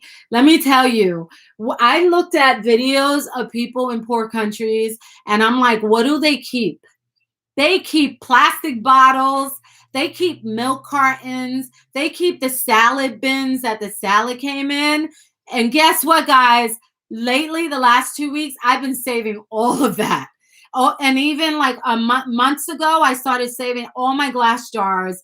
I've been saving all my glass jars for years because I like to can and bottle and stuff like that. But I was thinking like a year ago, I'm like, what if we don't even have stuff in glass jars anymore when we go to the store? We're gonna miss this stuff. So I started saving that. But now I save plastic bottles. I save sometimes those lemonade things from Trader Joe's come in a really nice glass jar. I save that. I put water in it. If your water runs out, I mean, I don't live in the city. I have a well, which I haven't been able to find yet. So I'm looking for where my well is on my property. But if the water is shut off, what are we going to do? Right? So if you're living in the city, start collecting plastic, whatever it is, save it because you're going to find uses for it. I've even cut a milk carton to make it like a scooper for my gardening dirt, right? Everything, even a plastic bag is going to be valuable if the factories that make them no longer make them. And maybe nothing will come of all of this, but what if it does? Right? We're going to start looking at things as more valuable. We've been training ourselves in the last 20 years to be disposable. Everything's become disposable, including friends and people we care about. Now we're going to start seeing the value in everything, and the value of a plastic bag gives us the bigger picture of the value of everything in life. We will be saving plastic bags. Can you imagine? Right? For one, the earth is sad. This is why, the planet Uranus, which is disruption, is now in the sign of Taurus because the earth is disturbed. The earth is hurt. We've been mistreating the earth. We've been taking our plastic bags from the supermarket and throwing it in the garbage. we've been taking our scraps from our vegetables and throwing it in the garbage. Do you know what happens when we throw our scraps in the garbage can? It gives off a gas in the landfills, which destroys our air. And so now Mother Earth is crying to us. She's tired of us taking and taking and taking and not feeding her back. And so maybe now we'll keep a compost pile in our home where we take all the scraps from our vegetables and banana peels, newspaper, even newspaper is good, whatever, and we start putting it in the bin and moving it around to create compost. That now, if we're starting the garden, now we can mix that within our dirt. Once it takes time for it to turn into valuable compost, but we should be thinking in those directions, because even throwing a plastic bottle in the garbage, we're ruining Mother Earth. So she's crying now. So even though we're not the ones creating the plastic, we are still consumers. And we're buying the very things that we know that these places are polluting our planet, and we're buying it. And I'm guilty too, because you know why? We become so dependent that we have no choice, right? But now we are given a warning sign. And so that warning sign should wake so many of us up, and we are being awakened in our own astrological energy field.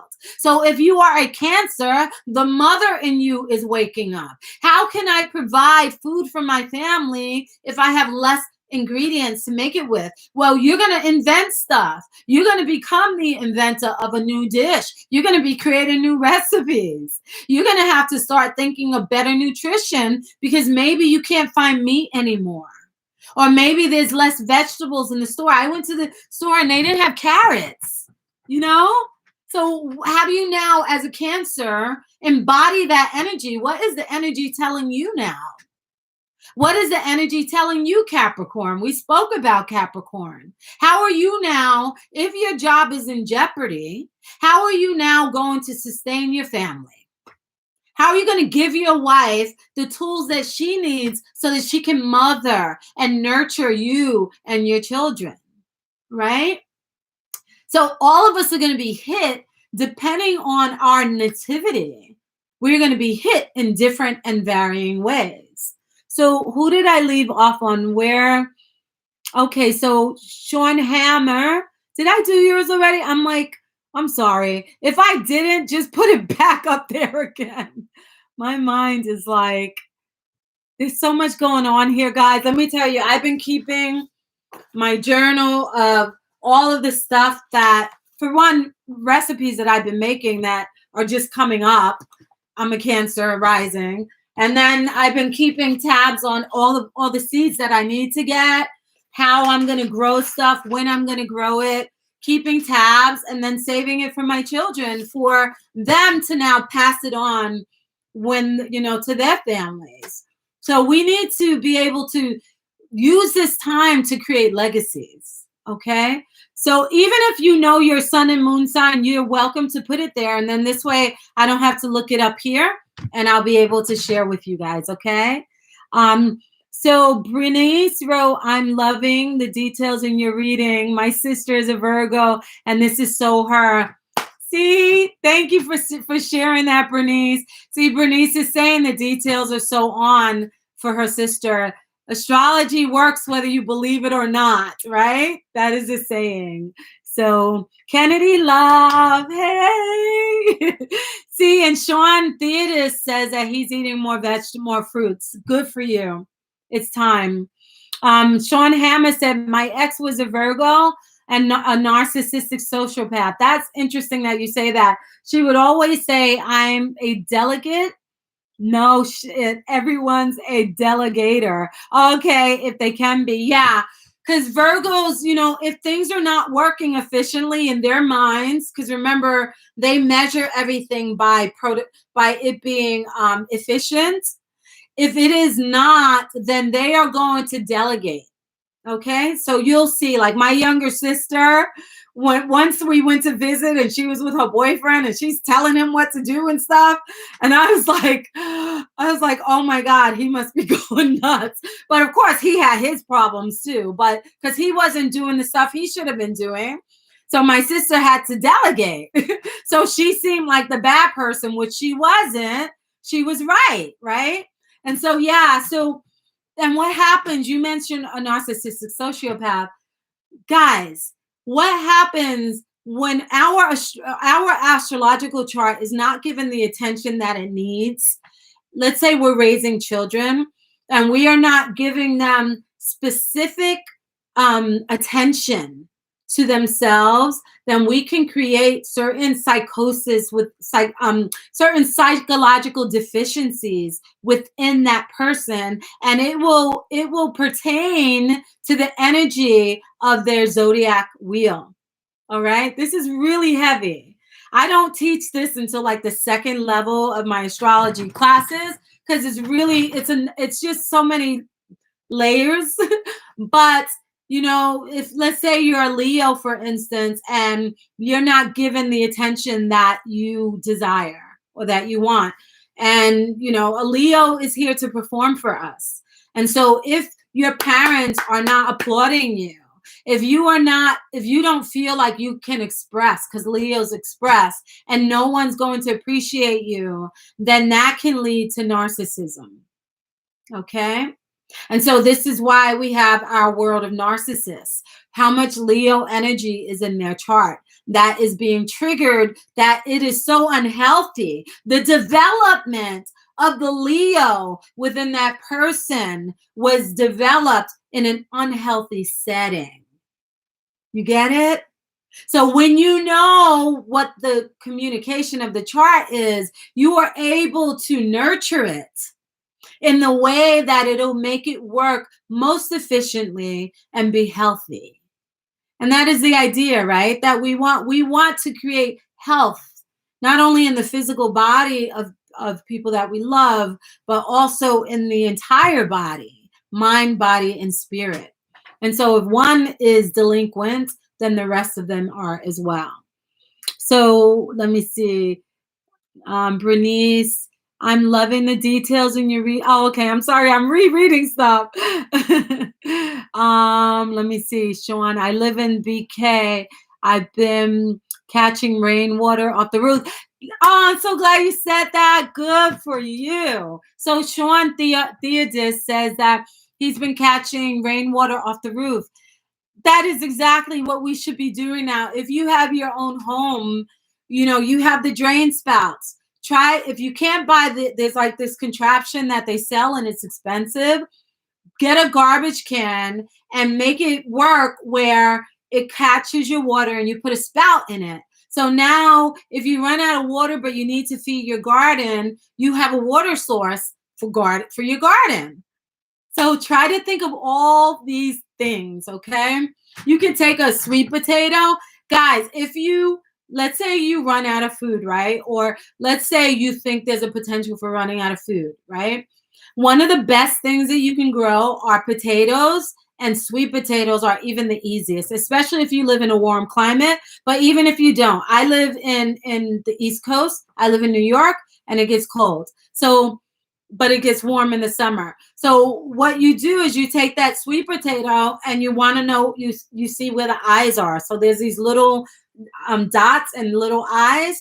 And what you want to do is you can either plant that in the dirt, or you could put it in water, but not immerse it fully in water, and allow little leaves to grow from it. And those are called, oh man, I forgot. It'll come to me. So you get those little leaves or the stems, and now you replant those in the ground. But the best way to plant them, which is what I'm going to do all over my property, and you can eat the leaves of it. It grows so abundantly that when you harvest it, you can have containers and containers and store it away in a cool place so that you have it all winter long. If there's no food or you very little food, then at least you have that for your family. So you can think of that plus other things. So go on YouTube and look up things like that for yourselves. Okay. Think of food sources that are that can last through the winter. or for a long time that you can store for yourselves. Even think of, if you don't have refrigeration for your meats, maybe you could try to find a way to salt your meats, if you're eating meats. Okay. A schedule is good for anyone. Burnt plastic is one of the most toxic substances known to man. Yes, it is. By Up TV, it is. And the crazy thing is, some people microwave their stuff in plastic. Like, I don't even use a microwave. But yeah, it's so toxic. It's really sad. Let me see. A schedule is good. Hi, beautiful. You're so right. Hi, Juan Dominguez. How are you? Hola, ¿qué tal? Let me see. Lioness says, oh, did I lose that? Let me see. Where'd you go? Oh, there you go. Lioness says, I'm crying with Mother Earth. Why does creation have to destroy, kill to survive? I know. And this is a reflection that we're all going through. Now is an introspection. We need to go inside and see how we're contributing. I'm pissed off. We all are pissed off because we know they're poisoning us, right? We know that there are chemtrails in the sky. We know that our food, right? And we're mad at them, but we're also playing a part too. So for me, I've been reflective in what are ways that I can alleviate myself of my dependency on people that are so evil enough to even create the plastics that are destroying the earth. How am I feeding their pockets? I'm not giving them any more of my money. I'm even thinking of how I'm gonna spend my money. I work from home. I'm a mother, right? But I don't really buy many clothes. I have a lot of clothes, but I don't buy clothes like most women do. I like to dress nice, but I don't spend my money there. But I do like to decorate. I love things that are going to make my house, whatever. So I just don't have an urge or a desire to even spend money on anything like that anymore. Right now, my focus is on homesteading, trying to find a way to make my property. And I don't have I'm less than a half acre, a little less. So that's more than enough for me to be able to make a homestead, and so now I'm going to try to work on a sun house. And then whatever I have, if I see people where I live in need, I'm going to feed them. There's no way I could not give from what I have. And so if I'm preparing, I try to let my neighbors know to also plant potatoes all over their property. I was going to say, with the potatoes, when you plant them, if people don't know what they are and they come to rob you, they're not going to think that there's potatoes in buckets. If you live in an apartment, you could plant them in buckets, guys. And you get so many potatoes from one bucket. So people won't know what it is because it just looks like a green plant. And then you can eat the greens on top as well. So yeah, so I plan to just plant it all over, everywhere I can, where people have no idea what it is. And you can even plant it in cardboard boxes. And the worms love cardboard. Okay. So let's see what we have here. Where will Mia love you? I like that you guys know each other and you're interacting. We can scarcely do anything outside the corporate paradigm. We have to figure out ways to do it, Shawn. We have to free ourselves from dependency. And this is why even astrology was taken out of the human paradigm, because astrology helped people to be more self-reliant. Now if you have narcissism or any kind of mental problems, depression, you go to a mental doctor. In the past, those didn't exist. You went to an astrologer, you went to a spiritual shaman to comprehend what is going on with you. And I'm not saying don't go to those doctors. Everyone use your own prudence, but an astrologer was used there for therapy, for consultation, to help people. Someone's outside of my house looking in the garbage. See, people are going to need right now, guys. So what you provide for yourself, try to find ways to help other people as well, okay? Seattle, Washington, Shawn, I gotcha. Okay, let's see. Oh, Keisha, Wait, let me see. Yeah. Thank you so much, Keisha. I appreciate it. Thank you. I'm going to use this to help people, okay? I really appreciate it. So let's see. Let me see. Okay, so you are all right, hold on. See if you know your sun your moon sign, let me know, okay, guys? Because this way I'll be quicker and I won't take the time from you guys. So Washington. Okay. Seattle. You guys are going through a lot over there in Seattle, huh? Yeah. I've always wanted to travel to Seattle, but now you guys seem to be getting the brunt of everything. I don't know if you guys saw my video dealing with this video that was made 10 years ago, but if you guys can, you should watch that video. So you know what's going on in this, what they've been doing, okay? So 3/11/65. So March 11th, 1965, Shawn Hammer. Let me see what we have for you.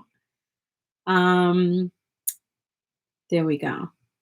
March 11th, 1965.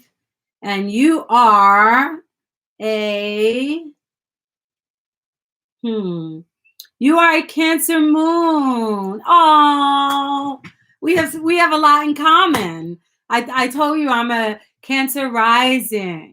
So we talked about the Capricorn, right? We talked about someone being a Capricorn moon, and we also reflected on the Capricorn sun.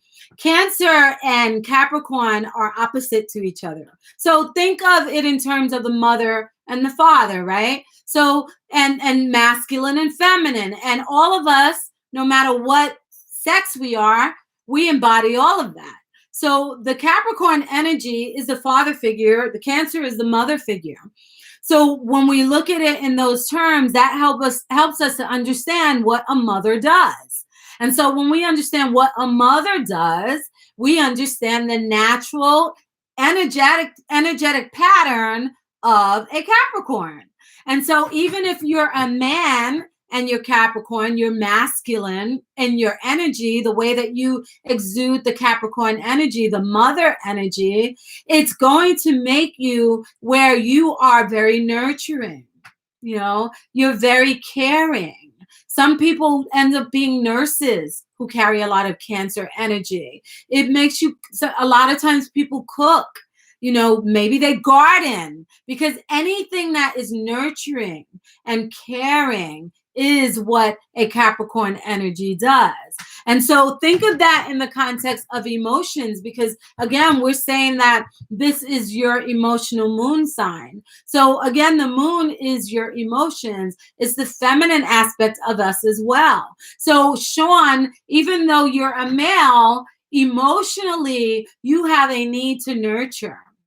Okay, you have a need to, you know, let's say if I went to your home, I would see someone, if you have children, that is probably, you're helping your wife to cook the meals. You know, you're waking up and making breakfast for the people that you love, for your children. You're very caring. If your child is not feeling well, it's not just your wife that'll, you know, take their temperature and give them Tylenol or natural herbs. You're going to be that one as well. And so it's very important for a Cancer, especially it being your moon energy. It's really important for you to be able to provide that kind of setting in a home. When you're at home, you need that feeling yourself. You need to feel safe, because mother represents safety. A child in a mother's arms feels safe. It feels nurtured. It feels loved. And so naturally, Shawn, in your home, you need that to be emotionally balanced. You need to feel safe in your home. You need to feel secure in your home. You need to maybe smell apple pie in the oven and warm soup on the stove when it's cold outside, because the world out there is tough. But when you get home, you need to feel safe and secure. And because you need that for yourself, you offer that to anyone that lives in the home with you. You are very nurturing, very caring, very loving to the people that you love, and there's no one that can create such a wonderful home. Even the male, masculine energy within this embodiment than a Cancer, because it's just your job. You know, without the Cancer energy, we wouldn't have a mother that nurses you. You know, Cancer rules the breast, and a mother nurses her baby, right? None of us would feel comforted. None of us would feel safe. None of us would feel secure if Cancer energy was not on the planet. Okay, so I hope that helped to give you some comprehension of the emotional side. So if you are feeling emotionally at odds at this time, Shawn, I would say go garden. Go make some delicious food. You know, Taurus enjoys the you know, the senses and the delicacies of food. You're going to enjoy preparing it and making your family feel like that food is what do they call it, comforting. Okay, so do that. Cook a meal. Go outside in the garden. Make sure that the home has the things in it that make it feel safe, make it feel secure. Okay, so let me know if that was you, Shawn. Okay. Let me see. Let me just. Okay, so who is next? So I'm not sure if you knew that that's where your moon was, right? And let me tell you, it's so funny because I could do a person's chart, and because everything that's going on, and I'm so busy. In the old, like 5 years ago, I can remember everybody, every client I've ever had. I remembered every single detail about them. Now I could do someone's chart and forget that I've done their chart, but I have with you, Shawn, right? So yeah. So let me see. Thank you so much, Shawn, for supporting too. I'm sorry if I missed you. Please, please, please put it up again, okay? I see. Let me see who's next. I think. Okay, I did Shawn. Now I think after Shawn, I see in order. I'm trying to go in order of the dates that I see here. Dwayne. Okay, let me see yours. Did I do yours, Dwayne? Yeah, I did do yours. I'm a mess. I told you guys. Let me see. I hope I'm not missing people. If I did, I promise I'll get to you. So, Adia, you have Cancer July 6th, 1979. So let's see what your moon is, okay? So, Adia, hold on. Addie, I'm probably saying your name wrong. Please forgive me. Let me see. What is the birth date again? July 6th. Oh, where were you born? Oh, California. Okay. Let's see. California. So yeah, guys, even though that's for Cancer, everybody at this time, you are being forced in the Cancer energy. We are at a time right now where the entire planet, for the last year, it's almost done with this cycle, but the whole planet is in the cycle of Cancer energy. And so it's so amazing to me. Remember, I said to you, there's a saying that astrology works whether you believe it or not. And that is so much the truth, because since we've been in the condition of Aries, of Cancer, the whole planet has been put on the trajectory of Cancer, which represents the home. Guess where we are right now at the end of that energy that we've all been put on for almost the last year and a half. Home. So astrology works whether we believe it or not. Every one of us in the entire planet has been forced to look at home and to define it and to redefine it now, hopefully. Is that San Francisco, or I'm just going to put California? It should still be okay. And then the birthday is July 6th. And what year did I say? 1979. Okay, 1979. I remember that year. I'm so old. Okay, July 6th, 1979. Let's see what we got for you. Addie's chart, you are a Sagittarius moon. Now we have a Sagittarius again. So we spoke about a Sagittarius moon for someone, and your Cancer. So your water, Cancer's water, and Sagittarius is fire. So for all those who are Sagittarius, again, I'll go over it for you. And then Adia, I'll tell you how that applies to you emotionally, especially right now. So Sagittarius is a sign of the zodiac. If the reason that we have universities and colleges and higher education is because of the Sagittarius energy. So what that means is that a Sagittarius naturally embodies a desire for higher learning.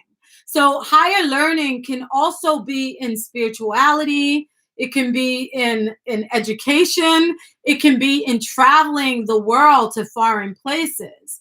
And so very often there'll be a point in a Sagittarian's life where they'll be triggered to either travel to another part of the world or want to travel. They love traveling. Like my daughter is young, but she's a Sagittarius sun, and she loves being on an airplane, and I hate it. She loves traveling, and I'm like, oh my goodness, when she gets older, she's never going to come and visit me because she's going to be traveling the world. So, but thank goodness her moon energy sits in the house of home. So emotionally, she'll need to keep reconnecting. So astrology is amazing. So anyway, the Sagittarian energy has a natural need to expand itself. And so expansion, think of expansion. You go to elementary school, then you go to middle school, you go to high school. Well, Sagittarius energy is higher than that. It keeps going.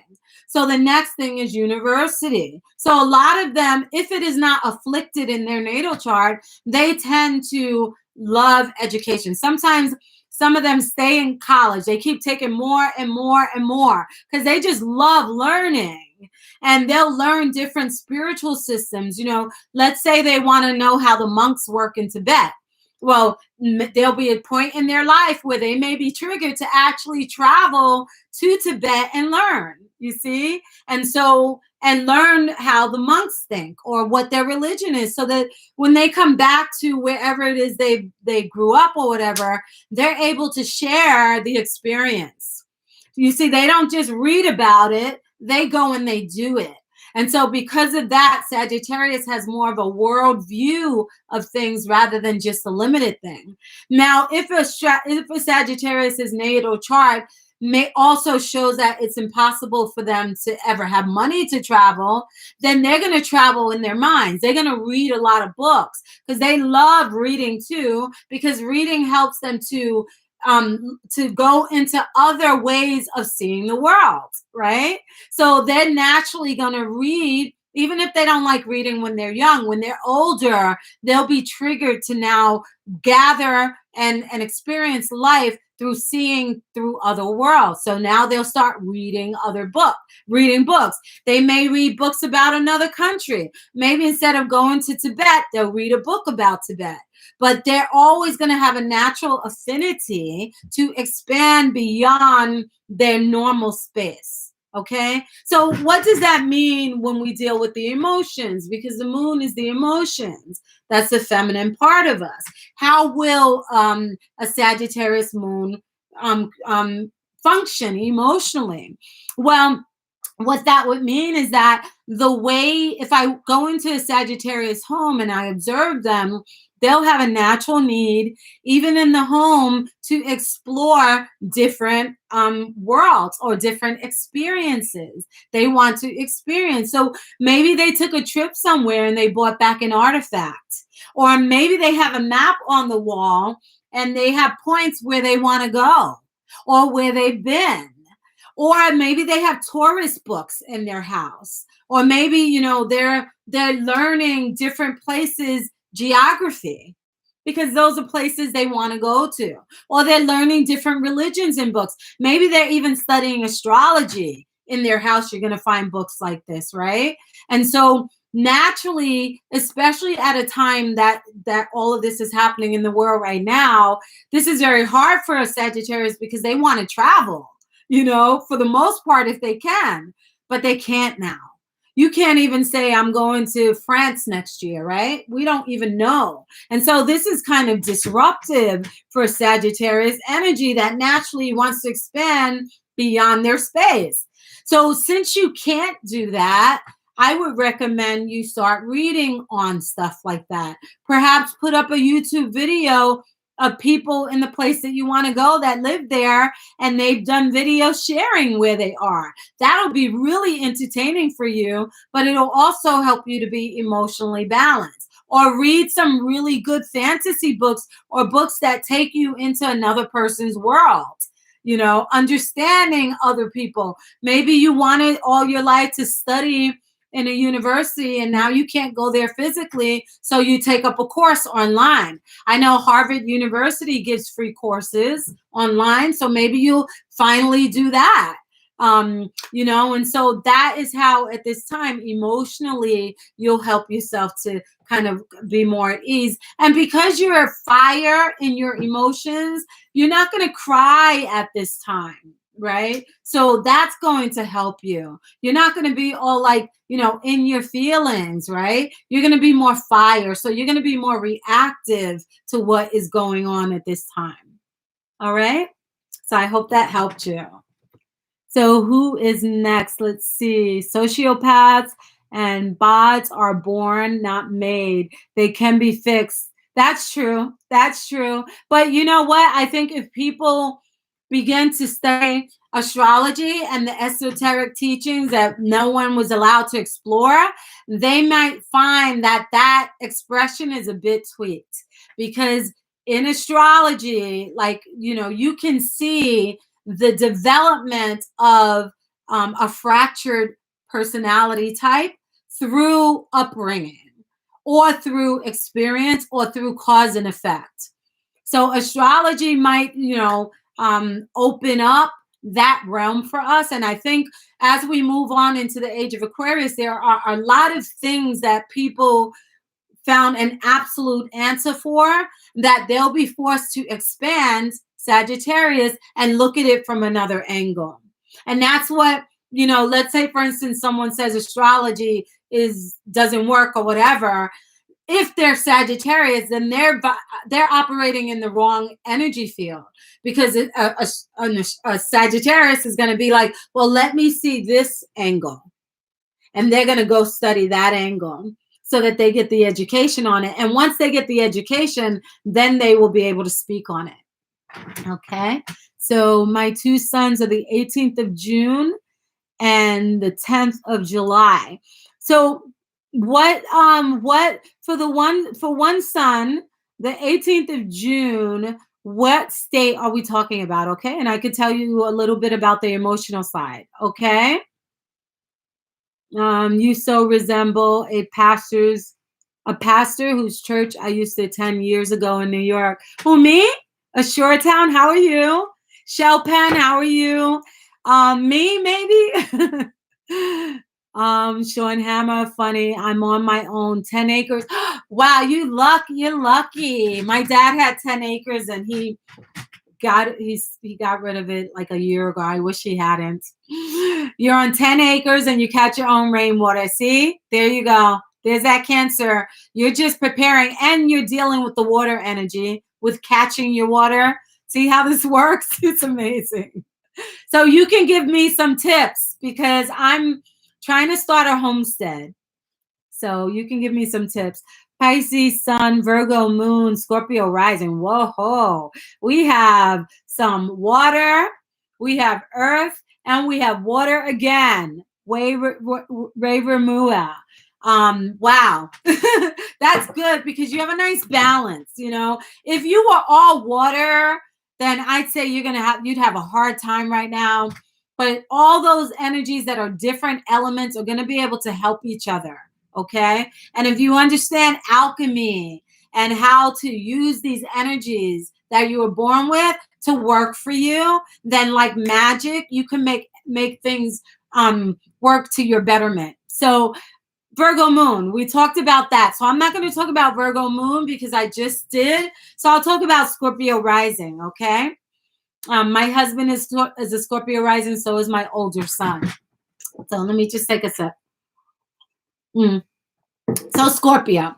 Scorpio is the sign of the zodiac that if we did not have the Scorpio energy on the planet, we wouldn't have things like detectives. We wouldn't have like a microscope. Think of a Scorpio and think of like a microscope, right? A microscope is going to be able to delve into those little tiny things that none of us see. Okay. Scorpio is the energy that is not afraid to see what is in the dark. And so it is their natural vibrational energy to go and pierce the light into the darkness so that they can see in that space and be able to make sense of the world. All right. And so naturally, you'll find the Scorpio energy very heavily in detective work, because think about it. How many people would want to be a detective and go try to figure out the mind of a serial killer? Like, how scary is that? I couldn't do it. Like, when they have the mystery shows, like Unsolved Mysteries, I can't even watch that stuff because it scares the daylights out of me. So Scorpio energy is the one that does that for us. It is like when you look at the ocean, all of us know there are fish in the ocean. We know what's in the ocean, but we've never been down deep enough to say what's at the bottom.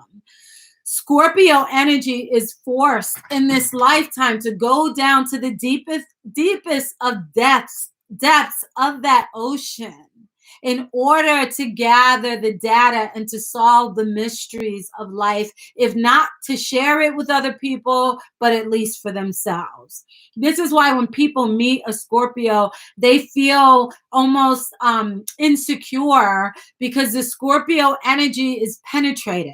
This is why their eyes are very beautiful, but very piercing, because people feel as though they're piercing them and seeing right through them. You can't hide anything from a Scorpio. If you are trying to be fake or hide something, a Scorpio has already judged you and seen you. And they're not judging you to be like judgmental. They're judging you because they're able to gauge the secrecy. They're able to pierce the secrecy and see what is in the dark. And so you could smile on your face, but Scorpio sees right the underlying current of what is going on. They may not be able to label it, but they sense it because they're a water sign. So they feel, and they feel very, very deeply. Okay. It's like Scorpio energy is, especially someone who's a Scorpio rising, they're going to experience things in life that most of us, that are not something that children should have to go through or face. Okay. They're going to have to look at the things that most of us don't want to look at.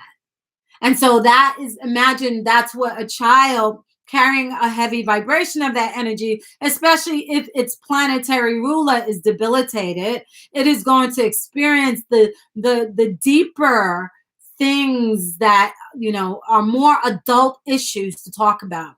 And so because of that, they are getting an education in the things that are the deepest of experiences.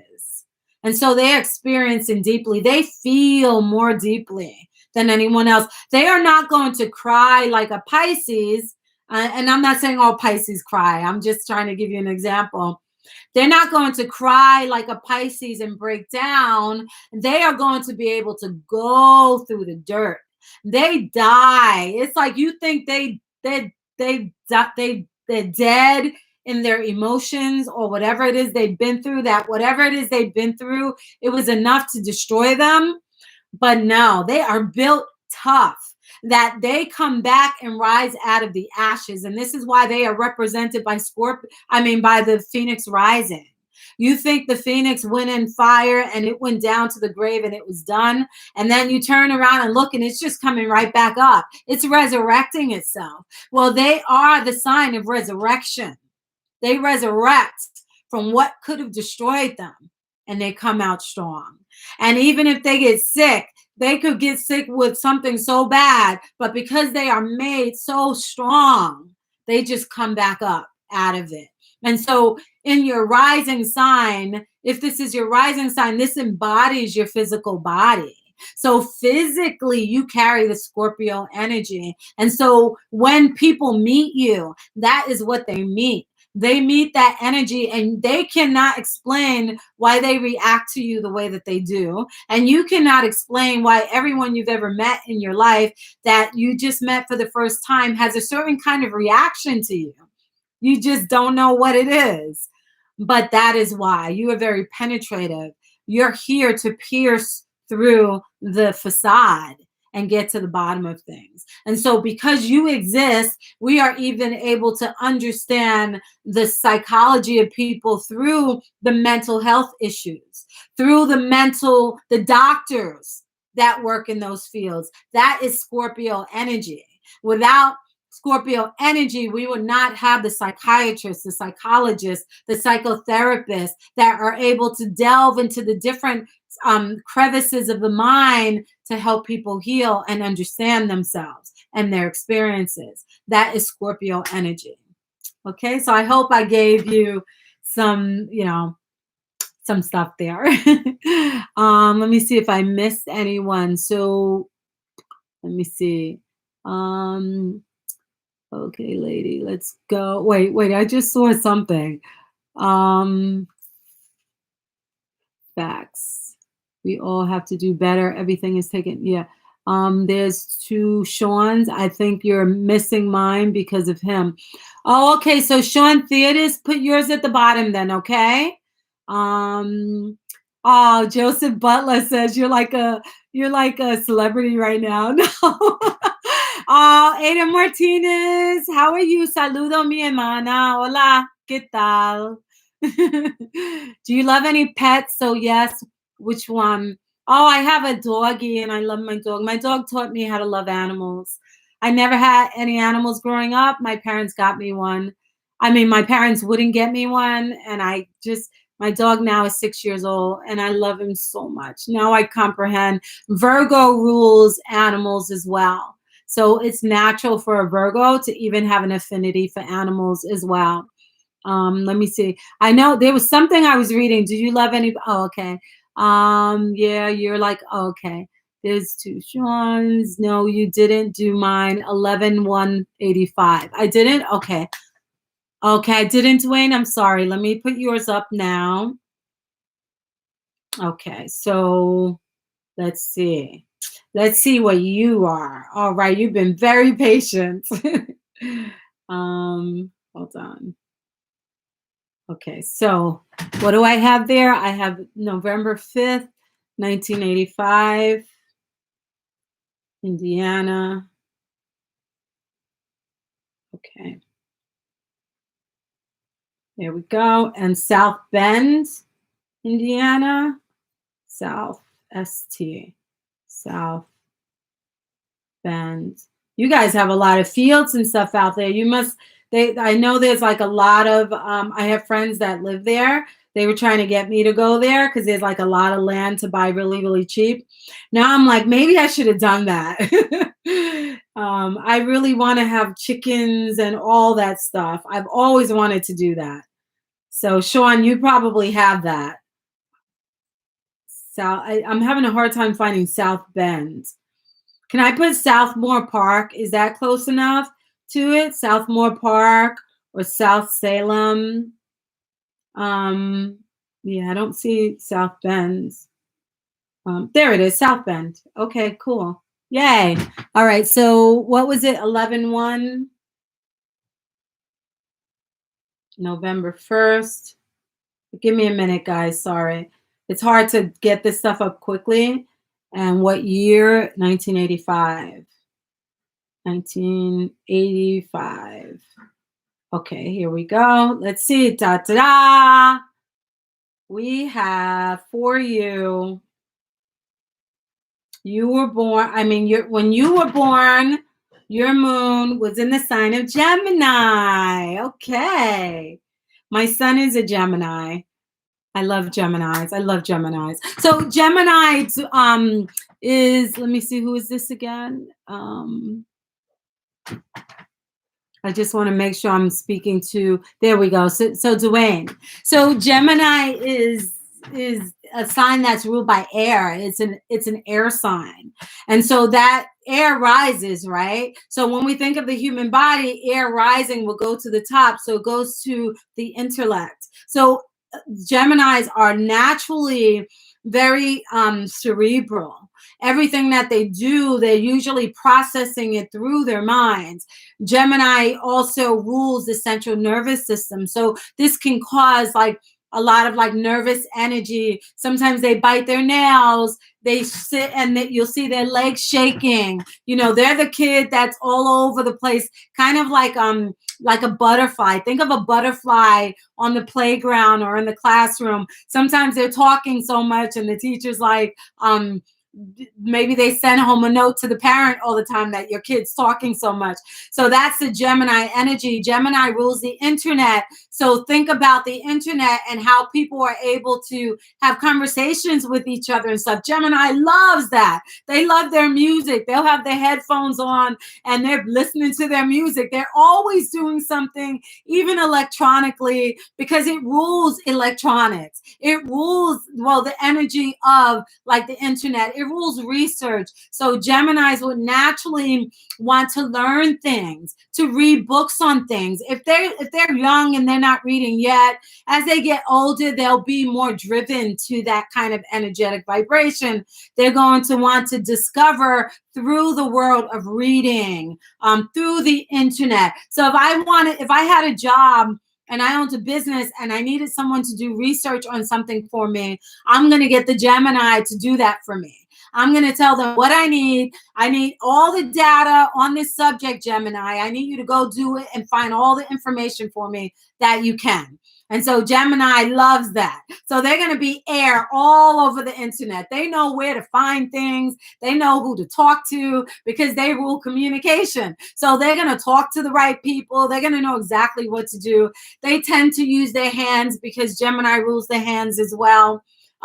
They must protect their lungs. Gemini rules lungs because you're air, you know, you're communicating, you're speaking. And so this being as your moon sign, what does that mean for your emotional well-being? So if we take all of that and think about the emotions, then that would mean, let's say I go to your home, I'm going to see someone that in their home, there's a need to have lots of books. Okay. For the most part, if they've been nudged in that direction. So when you're younger, maybe you don't, but as you get older, you will. You're going to want books around you. You're going to want information. You're going to have your computers in your house because you're going to need to do research. You're going to be on the internet talking to people. You're going to be communicating with people. And in the next year and a half, you're going to be triggered so much, Gemini, to be more communicative. Maybe you're going to write now. You write your stuff down. Whatever's going on with you, write. That is a Gemini thing, is writing. So you're going to be triggered, especially in the next year and a half. There's going to be a lot going on in that kind of area for you. So emotionally, you're going to be triggered emotionally in the next year and a half. So emotionally, the way that you ensure that you are not losing sleep, insomnia, nervous, you're shaking, biting your nails, just, bouncing off walls because you're nervous, right? You're constantly thinking. You can't stop your thoughts, right?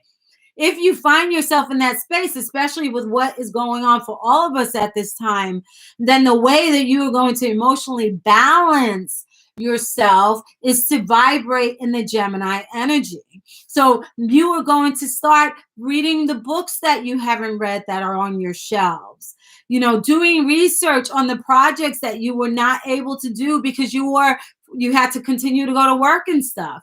Now is the time to concentrate on information because Gemini needs information to stay emotionally stable if that is your moon sign. Right. I always tell my son, if you ever feel, because he's a Gemini moon, sun, and rising, okay? So he's a lot of that central nervous system just going like, it could go haywire, right? So I always tell him, if you want to be happy, if you want to be emotionally stable, then you must communicate.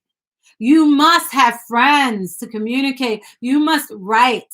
You must listen to music. Sing if you sing. Whatever it is that you do to bring it out through your vocal cords of communicating, then you must do it. And if that means that you are communicating from your intellect, from the mind, which air goes to the mind, then that means from your mind, it needs to get out of you, or you will contain it within your physicality and you can go haywire and break down. So Gemini has to let it out through communication in whatever form that is. So the perfect thing for you to be doing right now is to be on the internet, watching videos, doing research, and reading books. Okay, so surround your house with that kind of atmosphere. Keep yourself busy in those things, and you won't find yourself getting all crazy or worried or nervous or losing sleep during this time. Okay, so I hope this helps you guys, because I was like, I really want to help people to be able to cope at this time. Okay, and so understanding this is going to be able to create that more calmness for you. Okay, so Addie and Newman can't. Okay, so we did that. So now we have Orisa Zakia 3/19/1993. Did I do yours? Could you let me know? I feel like I did. What about the Libra moon? Oh, hi Shan. Shan, how are you? I'm a Libra moon, so I could tell you. Yes, Libra moon. Okay, so when we think of the Libra energy, Libra is a feminine sign, and that doesn't mean a guy who's a Libra is feminine. No, that astrology doesn't work that way. Okay, we all have masculine and feminine in us, and it's not in the in the way that we see it in the mundane world. So, Libra is a sign of the zodiac that is. If we didn't have the Libra energy, think about it. It comes in the fall, right? It comes after summer, September, and then we get the Libra when the fall, when everything starts, the sun starts to die down, right? And so during that time, we kind of realize that there's a time to kind of gather our thoughts and stuff, because Libra also is a very cerebral sign. It thinks with its mind as well. And this is why a lot of them are very good speakers and stuff like that. Libra is a sign that deals with the scales, right? It's the scales, which means that it wants balance, because if one side is too much, then it's off balance. The equilibrium is off. So Libra wants it to meet in the middle so that everything is balanced and fair. We need fairness as Libras. We do not want things to be unfair. That's very disturbing for us, especially Libra moon. For me, it's like, if I think that something is unfair, I am very, very, like, I have to find a way to make it right. I have to find a way. If I see someone doing something wrong to a group of people, this is why I'm forced as a Libra to do the work that I do. When I talk about the Anunnaki and religion, because I see how unfair it is to make people feel horrible about themselves. And so Libra is like, no, we need justice. We need fairness. If Libra sees that there's an argument or a fight, there's a need for Libra to arbitrate that and to stop the tension and to bring peace. Libra is the ambassador of the zodiac. So if Libra is operating in its higher vibration, those are the energies that it embodies. And so if I were running a job and I needed someone to go and settle an argument, I am going to have my Libra person go and settle the argument. If I am running a court system and I want something to be judged fairly, if a Libra is operating in their higher vibration, that is the person that I want to judge the case. If there were no Libra vibration on the planet, we would have no law, no judicial system. We would have no fairness. Everything would be out of balance. So what does that mean for you being a Libra moon like I am? Well, Libra, if I went to your home, you would need your home to feel peaceful. If people are arguing and fighting, you are not good there. You will be emotionally imbalanced. And so when you are in your home, you create the atmosphere of peace, of beauty. You love decorating. And if you don't decorate like on a big way, you still like things to look pretty. And so you're gonna make the home feel like it's a place of peace for you.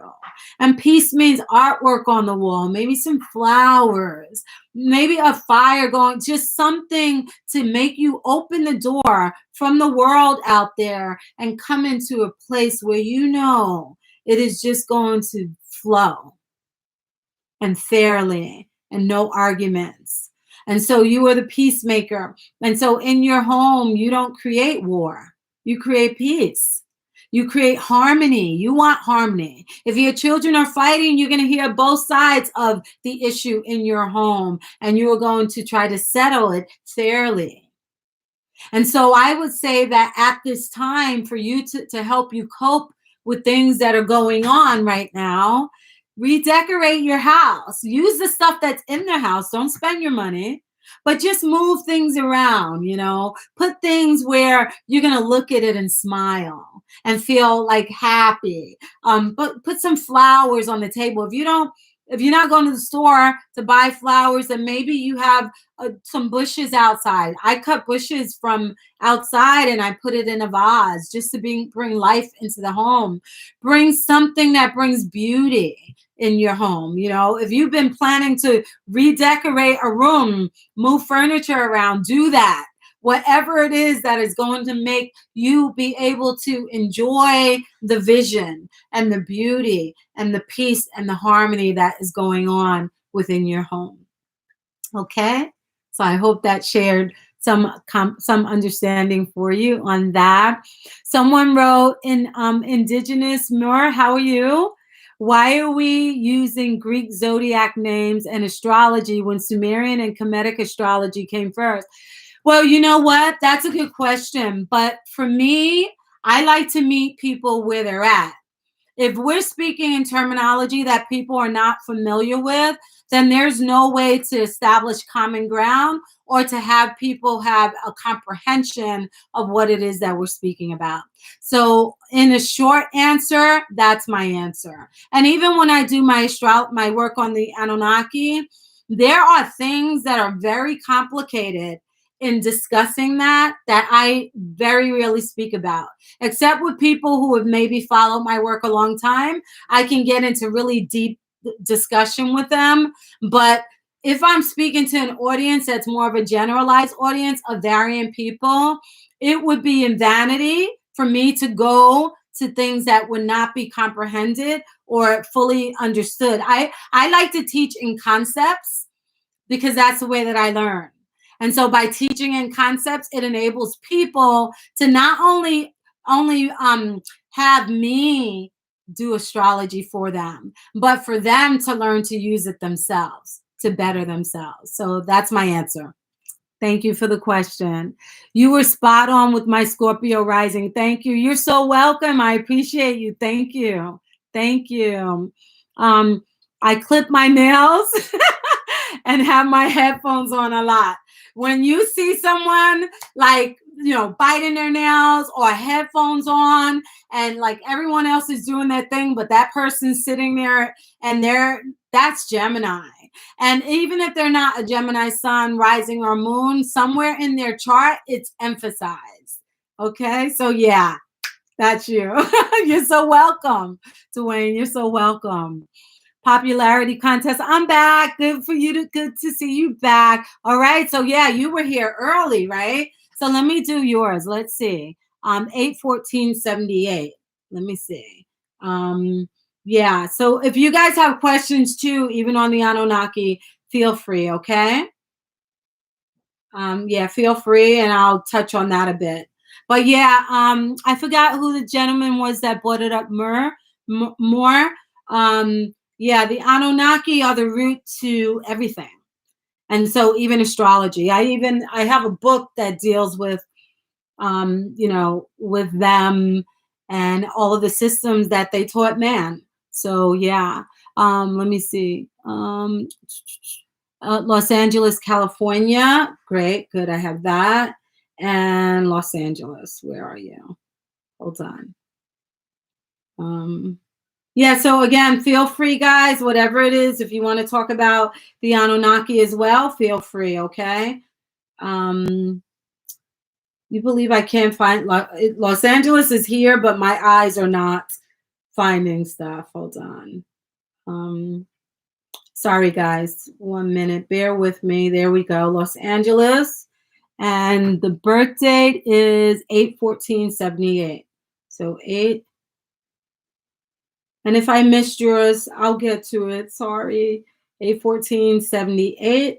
There we go. So let's see. What is your moon sign? Uh-oh. There we go.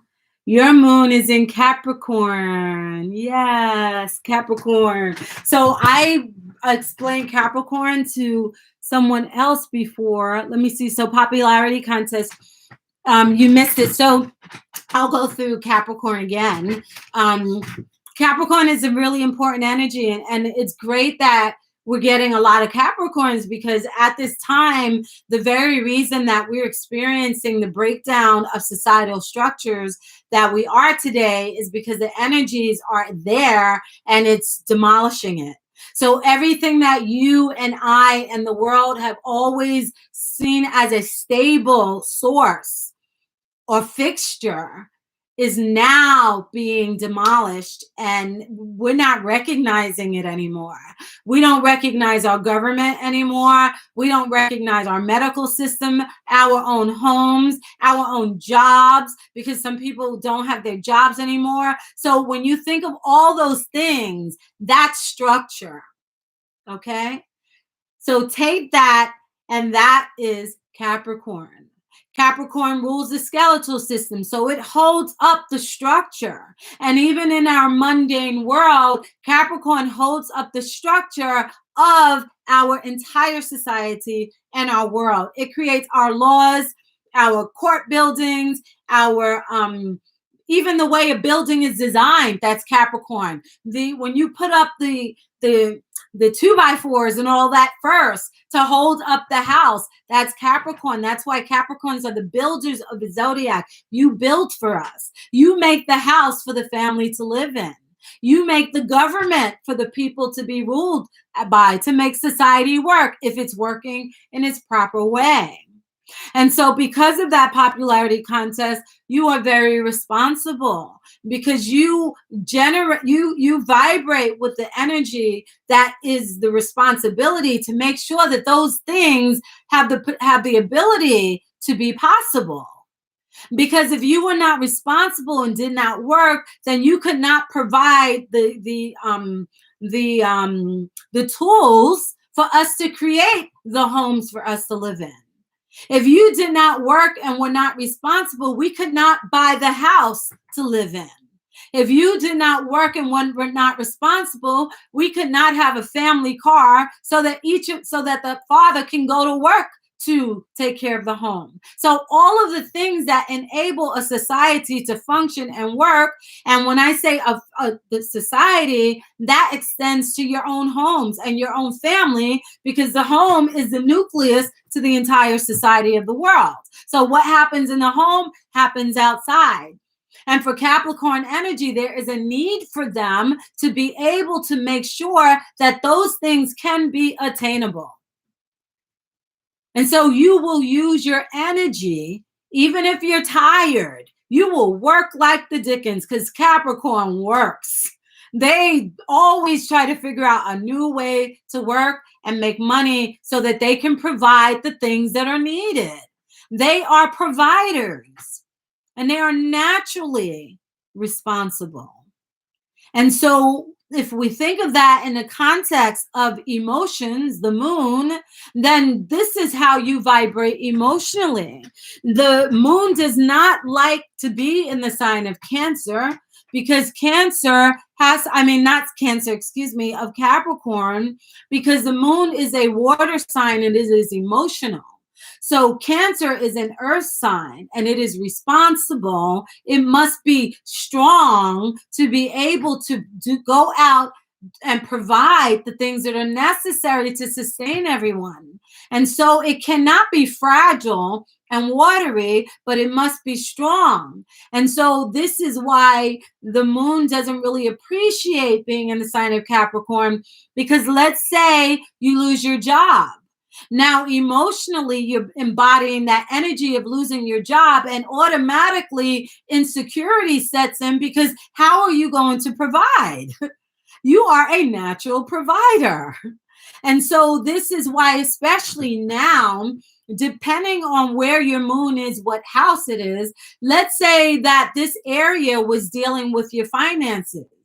When you read your chart right now, you can tell where it is. So let's say I'm looking at your chart and I see that this area that we're seeing all in the world today is happening in your house of your money and finances. Well, that automatically would tell me that you've had a breakdown in how you make your money. There are some lessons that you are learning, or not lessons, but you are going through experiences where your finances are in that have to be re-examined or threatened or lost. Maybe you lost some of your money. But that would be specifically if that was the area that your emotions were in. But in a general sense, emotionally, if I went to visit you at your home, I would see a house that has the things that are needed, the necessities. I would see that the refrigerator has food in it, that there is oil, there is gas, that all the bills are being paid. And if it's not, you're working hard to make sure that it is. So I am going to see a very efficient home, one that is built up on structure and rules and laws and seriousness, because it's a very serious sign. And so another reason it doesn't like to be in the sign of Capricorn, the moon, is because Capricorn is very serious. They are like the adults in the room.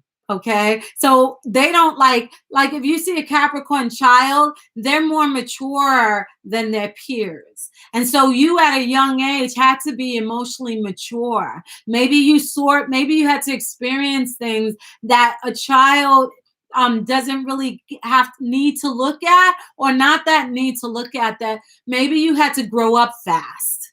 Maybe you have more responsibilities than the average child does. And so that is because you embody the energy of seriousness, responsibility. You grow up fast because you have to take care of making sure that the structure is sustainable and taken care of. So at this time, especially I think you said you are working. So that's good, because Capricorns need to work, right? They need to work. If they stop working, they break down. You just naturally were built to work hard. Sometimes they have more than one job, right? Because that's just who they are. They're not lazy. So it's good that you're working now. That is going to keep you, but please be safe, okay? But that is going to keep you emotionally good, balanced, as much as it can be in the sign of Capricorn, because you are doing your duty. You're working. You're being responsible, and you're still able to provide. If you had lost your job at this time, it would have been a harder experience for you as a Capricorn, because you'd be worried about how you're going to sustain the structure. Okay? So I hope that helped you and other Capricorns. Let me see. October. So Shawn Theodis, I didn't do yours, right? You could type in, because I'm at the bottom of the list. So you could just type in and tell me if I did approach yours or not. Yeah. Thank you so much. I would say thank you so much. I appreciate that. Hoyo Apo Apela. Thank you so much. Queen, hello, Vera. I have to watch this from the beginning. How are you? How are you? So good to have you here. Yay. So I have this super gorgeous goddess is the truth. Listen up. Oh, thank you. I appreciate that. So I had I'm just hoping I didn't miss anyone. Did I get yours, Shawn Theodis? Tell me if if I did yours or not, please. Okay. You didn't do Shawn. So I didn't. Okay, so I'm gonna do yours now. So Shawn is 9685 Maryland. Okay. Give me a second, guys. Okay. Um, Shawn. So I hope this is helping you guys. Like really, this is unique to you and how it is that you can ride this tide right now. Maryland. I guess, what part of Maryland are you from? I mean, were you born in? The where you were born in, what part is really important. The most important thing is the time of your birth, but the place also tells me a lot because, you know, depending on the longitude and latitude, it could change your rising sign as well. So at this point right now, I don't really need that. So I'm just gonna look at where I'm thinking Baltimore, Maryland, because you just wrote Maryland, I think, if my eyes are let me see. Maryland. Yeah, okay. So I'm gonna put that. My family, I have a lot of family from Maryland. 9-6. Give me a minute, guys. 9-6.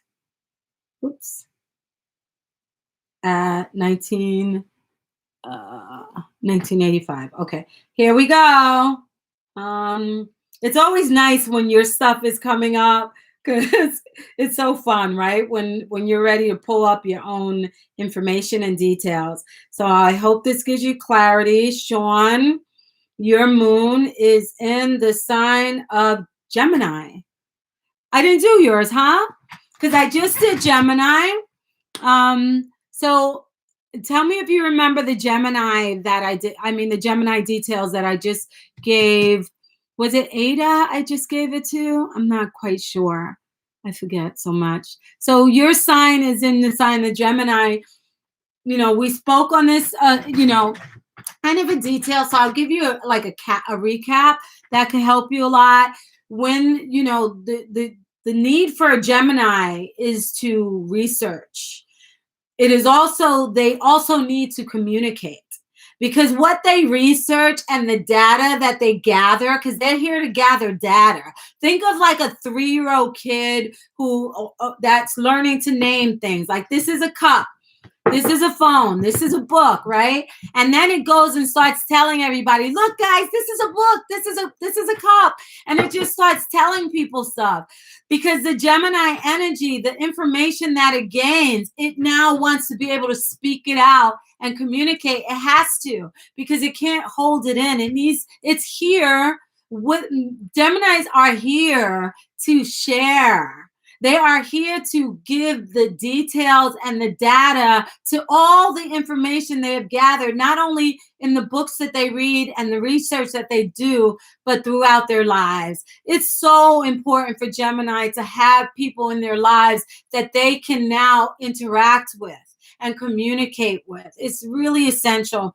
The computer is your best friend, Gemini. Music, headphones in your ears, your best friend. If you're out of sorts in the Gemini energy, you will have nervous energy. You will not be able to sleep. You will bite your nails because the Gemini is the central nervous system is what Gemini rules. And so if Gemini is a bit out of sorts, then it becomes very, very nervous. So it's really important for Gemini to find themselves busy, especially if it is your moon.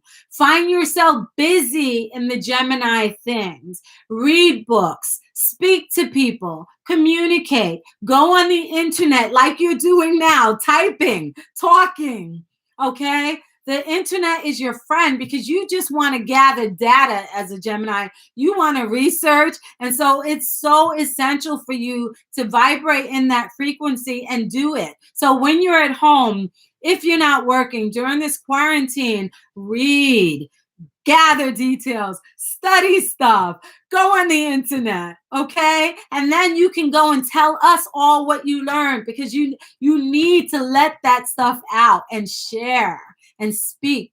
Sing if you sing, and write. If you want to stay emotionally healthy, you should be writing, Shawn. Even if you're just writing notes to yourself, you should be writing. You rule writing, okay? And because writing is communicating, all right? So you wrote reading and writing and communication. That's right. Yes, exactly. So important for your health, emotional health. Okay. And it's an air sign. So emotionally, you are not going to feel your feelings. So let's say you're dating someone and they're just like, you don't even feel love for me, whatever. What they're not understanding is that Gemini doesn't feel if your moon sign is Gemini, it doesn't feel what it feels. It thinks what it feels. Okay? So if you're dating people and you understand how they work, then you're going to give them a pass. Like, your girl isn't going to be like, you don't express to me all flowery and lovey-dovey. But no, the way that you are going to express to someone that you love is to speak to them and talk to them and share. Okay? Yeah. Let's see. So we have Cherokee Young. How are you? We have October 3rd, 1988. Okay, let me see. So the one that was on the bottom, let's see. Okay. So, all right. So give me a minute. If I'm missing anything that you guys are typing in, feel free to type it in again. Okay. And what state were you born in? Cherokee. Oh, you wrote it there. Dallas, Texas. Okay. Dallas, Texas. Okay. And Dallas. Oh, you're allowed to have a gun there. That's cool. I don't know. My whole mentality has changed since all of this has happened. I think everyone should be thinking about how you're going to protect yourself, being safe, providing food for your family, for yourself, gardening, whatever it is that's going to, take care of you at this time. And what if the meat markets shut down? The supermarkets are running out of stuff. Be prepared, guys. October 3rd. What year is that? October 3rd, 1988. Okay. All right. So let's see. Done. Okay. So here we go. The moment of revealing is your moon is in the sign of Cancer. Cherokee Young, so your moon is in the sign of Cancer. We did this before, but I don't mind doing it again because I love the Cancer energy. And not because I'm a Cancer rising, but because I just love the purpose of Cancer on this planet. You know, the purpose of Cancer, if we did not have Cancer, we wouldn't have a mother. We wouldn't have nursing our babies. We wouldn't have food that's delicious and smells good. We wouldn't have a warm, safe place to go to, you know? Sometimes when people have, let's say the mother energy in their charts are being afflicted, then that can show and indicate a possibility of foster care or adoption, or maybe their mothers were not there for them, you see? And so when you think of that, you think of how nurturing the Cancer energy is and how everyone on the planet, if we understand that place of safety and warmth and security, we naturally align that with mother. Okay. And so mother is a nurse when she needs to be. Mother is a cook when she needs to be. Mother cleans the house when she needs to clean the house. Mother goes to the store when she needs to go to the store. Mother gets a job if she needs to go to get a job to take care of her family. Do you get it? Mother wears multiple hats in order to nurture and to care for those that she loves and herself. And so she creates naturally the environment. She has a need to. And so if you have the Cancer energy within you, you have a natural need and an affinity to either create those things or to desire those things.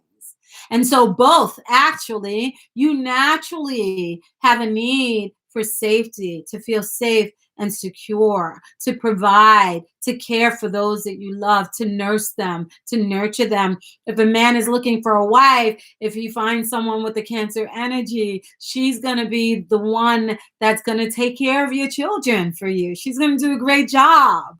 She's going to feed you. You're going to have food when you come home. All of those wonderful things that we think of when we think of home, that's the Cancer energy. And so Cherokee, for you, being that Cancer is your moon sign, that means that emotionally, those are things that you need. And those are things that you also need to provide in order to be emotionally stable. So if you are a mother and you are not doing those things, you are not taking care of your children, you are neglecting them, you are not going to be emotionally balanced. You're not going to be emotionally healthy. But if you are caring for your children, you're sewing their clothes for them, you're cooking for them, you're nursing them, wearing all those hats that a good mother does, then for you, it being in your moon, you will be emotionally well. And so at this current time, for the last year and a half, we've been in the energy on the whole planet of the mother. And so I was mentioning before how it's not coincidence that we are all being forced to stay in the home. Okay, whether they created it, whatever happened out there, it doesn't matter. We're all in the circumstance of reconsidering the home. What is home, right? What is mother? What is nurturing? What is security? How do we create security when the world is going crazy out there, right? And so for you, Cherokee, this is a time for you where you might have to consider ways to secure home for you and your family.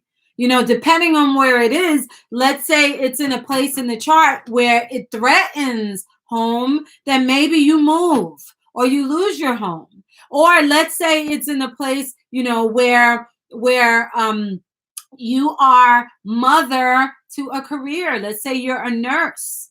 Maybe your job right now, nurses are a critical job right now, right? That's mother. And so you're reconsidering how you're working. You have to be more safe, disinfecting so that the patients that you mother are cared for. You see? So you're rethinking how it is that you are going to create the environment of nurturance amidst this chaos outside of us. And so in whatever way you can do that, I always tell Cancers, start gardening, start cooking, start doing all of those things that make us feel like mother is giving us a hug. And if you do those things to whatever level that you're able, then emotionally it'll help to bring you in balance. Okay? So I hope that helped. I hope that helped. Thank you so much, everybody. Thank you. And I see I have Mother Barbello. I'm going to do yours now. Your moon. Do you know your moon sign? And then we have Shell Pen also. And after that, then we'll kind of round it up. And if you guys want to add some Anunnaki stuff in there, we'll talk about that. And then we'll kind of round it up. I'm going to come on again and talk about, okay, so you don't. So let me see. Let me check yours out. Miami, Florida. Let's see. So how are you doing, by the way? I hope you're good in this craziness. that we're all going through. It's amazing how we're all in the same boat, right, guys? Carlton Miller. Hello, Vera. Hello, everybody. I'm an Aries born in San Francisco. Thank you. Good stuff. Waiting for you to speak to the Aries. If you did already, don't worry. I'll do that for you. Okay, Carlton? Good to have you here. Thank you for coming. Cherokee says, thank you so much. You're so, so welcome. Thank you. Mother Barbella, I'm glad you're doing fine. That's good. It's good to hear. Good to hear. All right, so let me see, 11/2/1970. And that is in, where was it? That Miami, Florida. Okay, good. Bear with me, guys.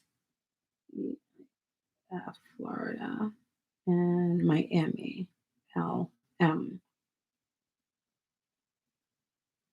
Okay, so let's see. So I am going to share with you your moon sign and express to you how it is that you'd be coping at this time and what kind of things you can do to help you stay emotionally at ease and emotionally balanced. So because I forget, I have to look at the birth date again. So that's 11/2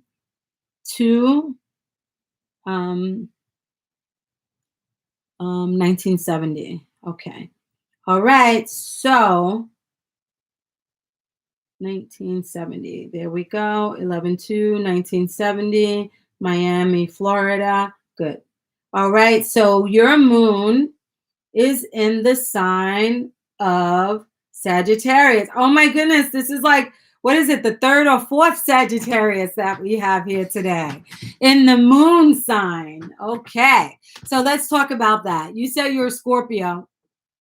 You know, Scorpio comes after Sagittarius. So Sagittarius is the energy of the zodiac that if we did not have the Sagittarian energy, Mother Barbello, we wouldn't have universities, we wouldn't have colleges, we wouldn't have higher education, we wouldn't have different spiritual systems that exist on the planet, and we wouldn't have foreign travel.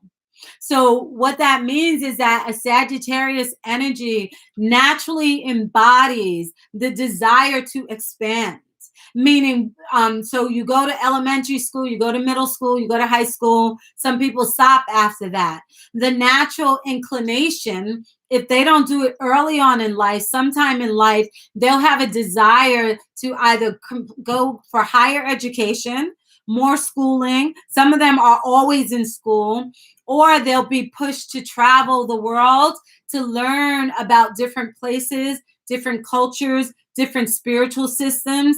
And if they are not moved to travel and expand, then maybe they'll read books and stuff that give them information and details about foreigners, the way people live in other countries, different things that they would not understand if they only stayed within their own circle and their own neighborhood that they grew up in. A Sagittarius will never stay in the same neighborhood that they grew up in. They will always expand beyond that because you are here to gain knowledge of other things that are beyond what you were born with.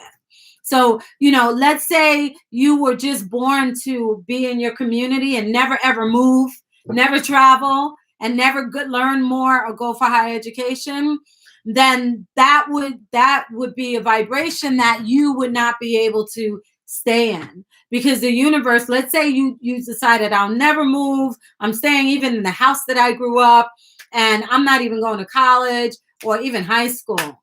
The universe is going to trigger something in you to put a desire in you to make you want to expand yourself, because you can't expand if you only see the world through this lens. See, the universe wants to open your lens so that you can see the world through many perspectives, Mother Barbello. And so this is why, if you have been this, the universe will interrupt you and force you to be worldwide, to be expansive and expand, because you are here to expand so that you can come to the rest of us and tell us what the other side of the world is like. How do I know what China's like? I've never been there, but Mother Barbello has either read a book on it or she's been there to tell me about it. Tell me about Buddhism, Mother Barbella. I bet you know a little bit about Buddhism. I bet you know a little bit. You're looking into astrology, right? Anything that makes you expand and gain a bigger, broader perspective is the natural inclination for Sagittarius energy. And so this is why, if it is your emotional way of being, which it is, Moon in Sagittarius, that means that in your home, let's say I visited you in your home, you are naturally going to have more of a world vision in your home. You know, maybe you went on a trip and you brought back an artifact from Africa, a mask on your wall. You know, these are the people that you'll see from their travels. They've collected things. Or maybe if they didn't travel, maybe they didn't have money to travel, but they have books on all these different places. Maybe they went to colleges, or they went to university or something, and they learned more and more stuff, because Sagittarius is not just going to find the data and the details through research, but they're going to have more wisdom than the Gemini, who just collects data by reading books. Like a Gemini, you know, there's more aspects to just being a Gemini. You have other stuff in your chart. But specifically speaking of the Gemini energy, a Gemini energy would read this book and they'll be able to say to you, oh, look, Vera put a recipe for pasta here. And the pasta has this in it right here. Yeah, I read this that Vera said if you knead it by hand, it'll come out better. But the Gemini energy didn't make the pasta to tell you how the pasta is going to come out right. A Sagittarius is going to read it, and then they're going to go and make it themselves so that they experience what it is like and how it works to now come back and tell you about the pasta. You get it? So a Gemini will read about China, but a Sagittarius will go there to live there or experience there, so that now when they come back and share the details about it, it's because they experienced it. So it is a broad, expansive energy. So in your home, especially at this time, Mother Barbello, I would highly recommend that, because you are not allowed to physically expand. We are all on lockdown, right? Because you are not allowed to physically expand, perhaps you might read a book on tourism, or you may go on the internet, maybe YouTube. Like there's this girl who lived in China. So I used to watch her YouTube channel on China, because I always like traveling too. So I've never been there, but I wanted to know things about it. So she was talking about China. Perhaps you can do that. Let's say there's a part of the world that you always wanted to go to. Your soul craves this kind of stuff. Go Google it. Go on YouTube, put it up and watch the videos on it. Read those books where you're able to transport yourself into another world. Remember, you're expanding beyond just your world. So since you can't physically do that, read a book that takes you into another world. Study things. You know, right now you're here on astrology, right? That's another world. You are here to see the different vantage points and perspectives and gather the information through marrying yourself to the comprehension of it all. Okay?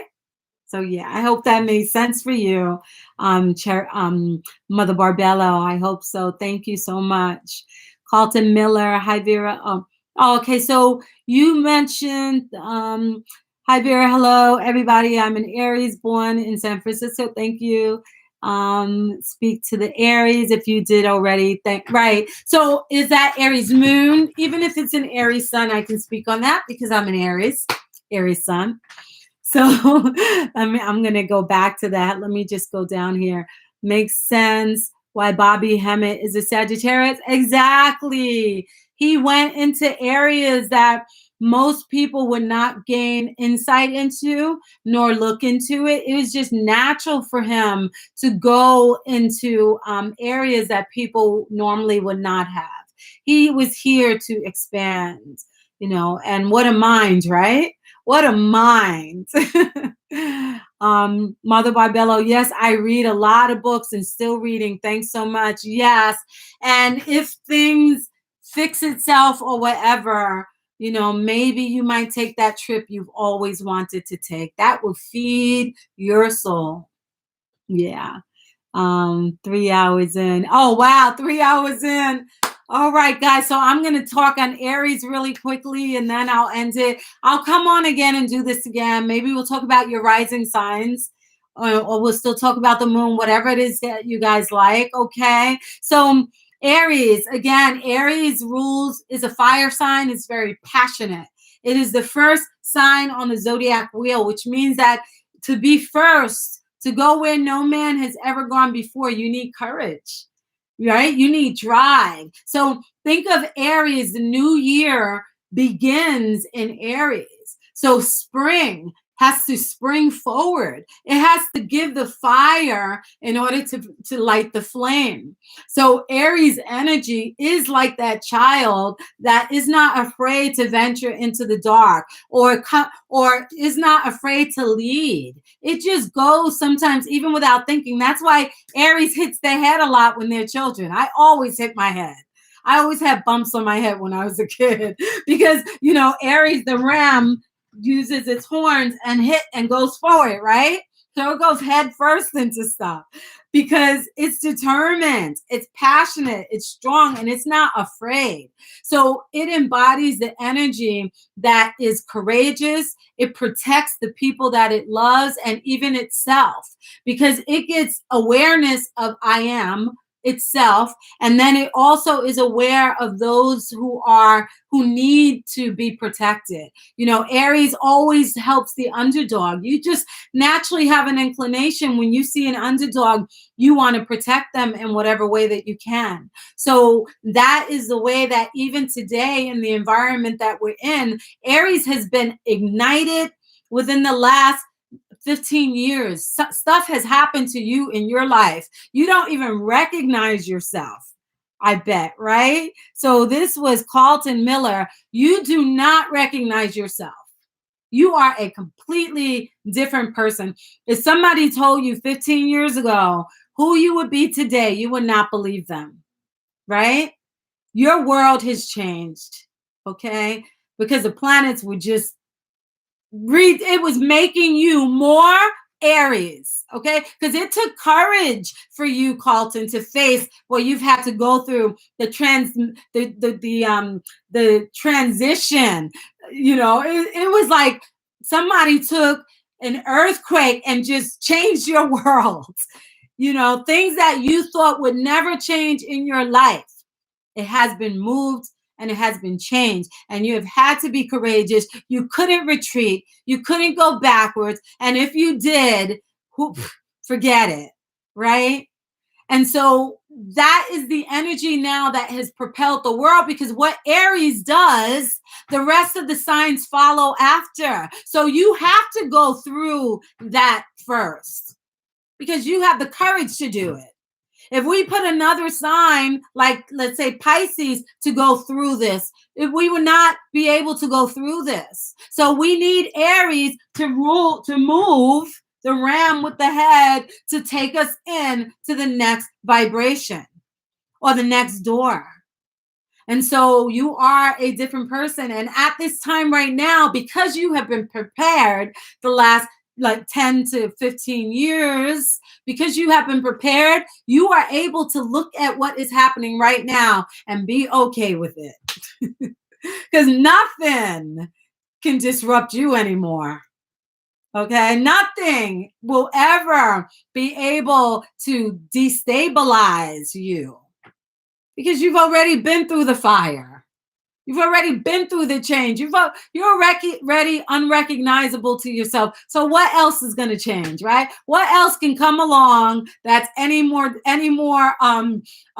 disruptive? Maybe not a great word, but changing. May you change, right?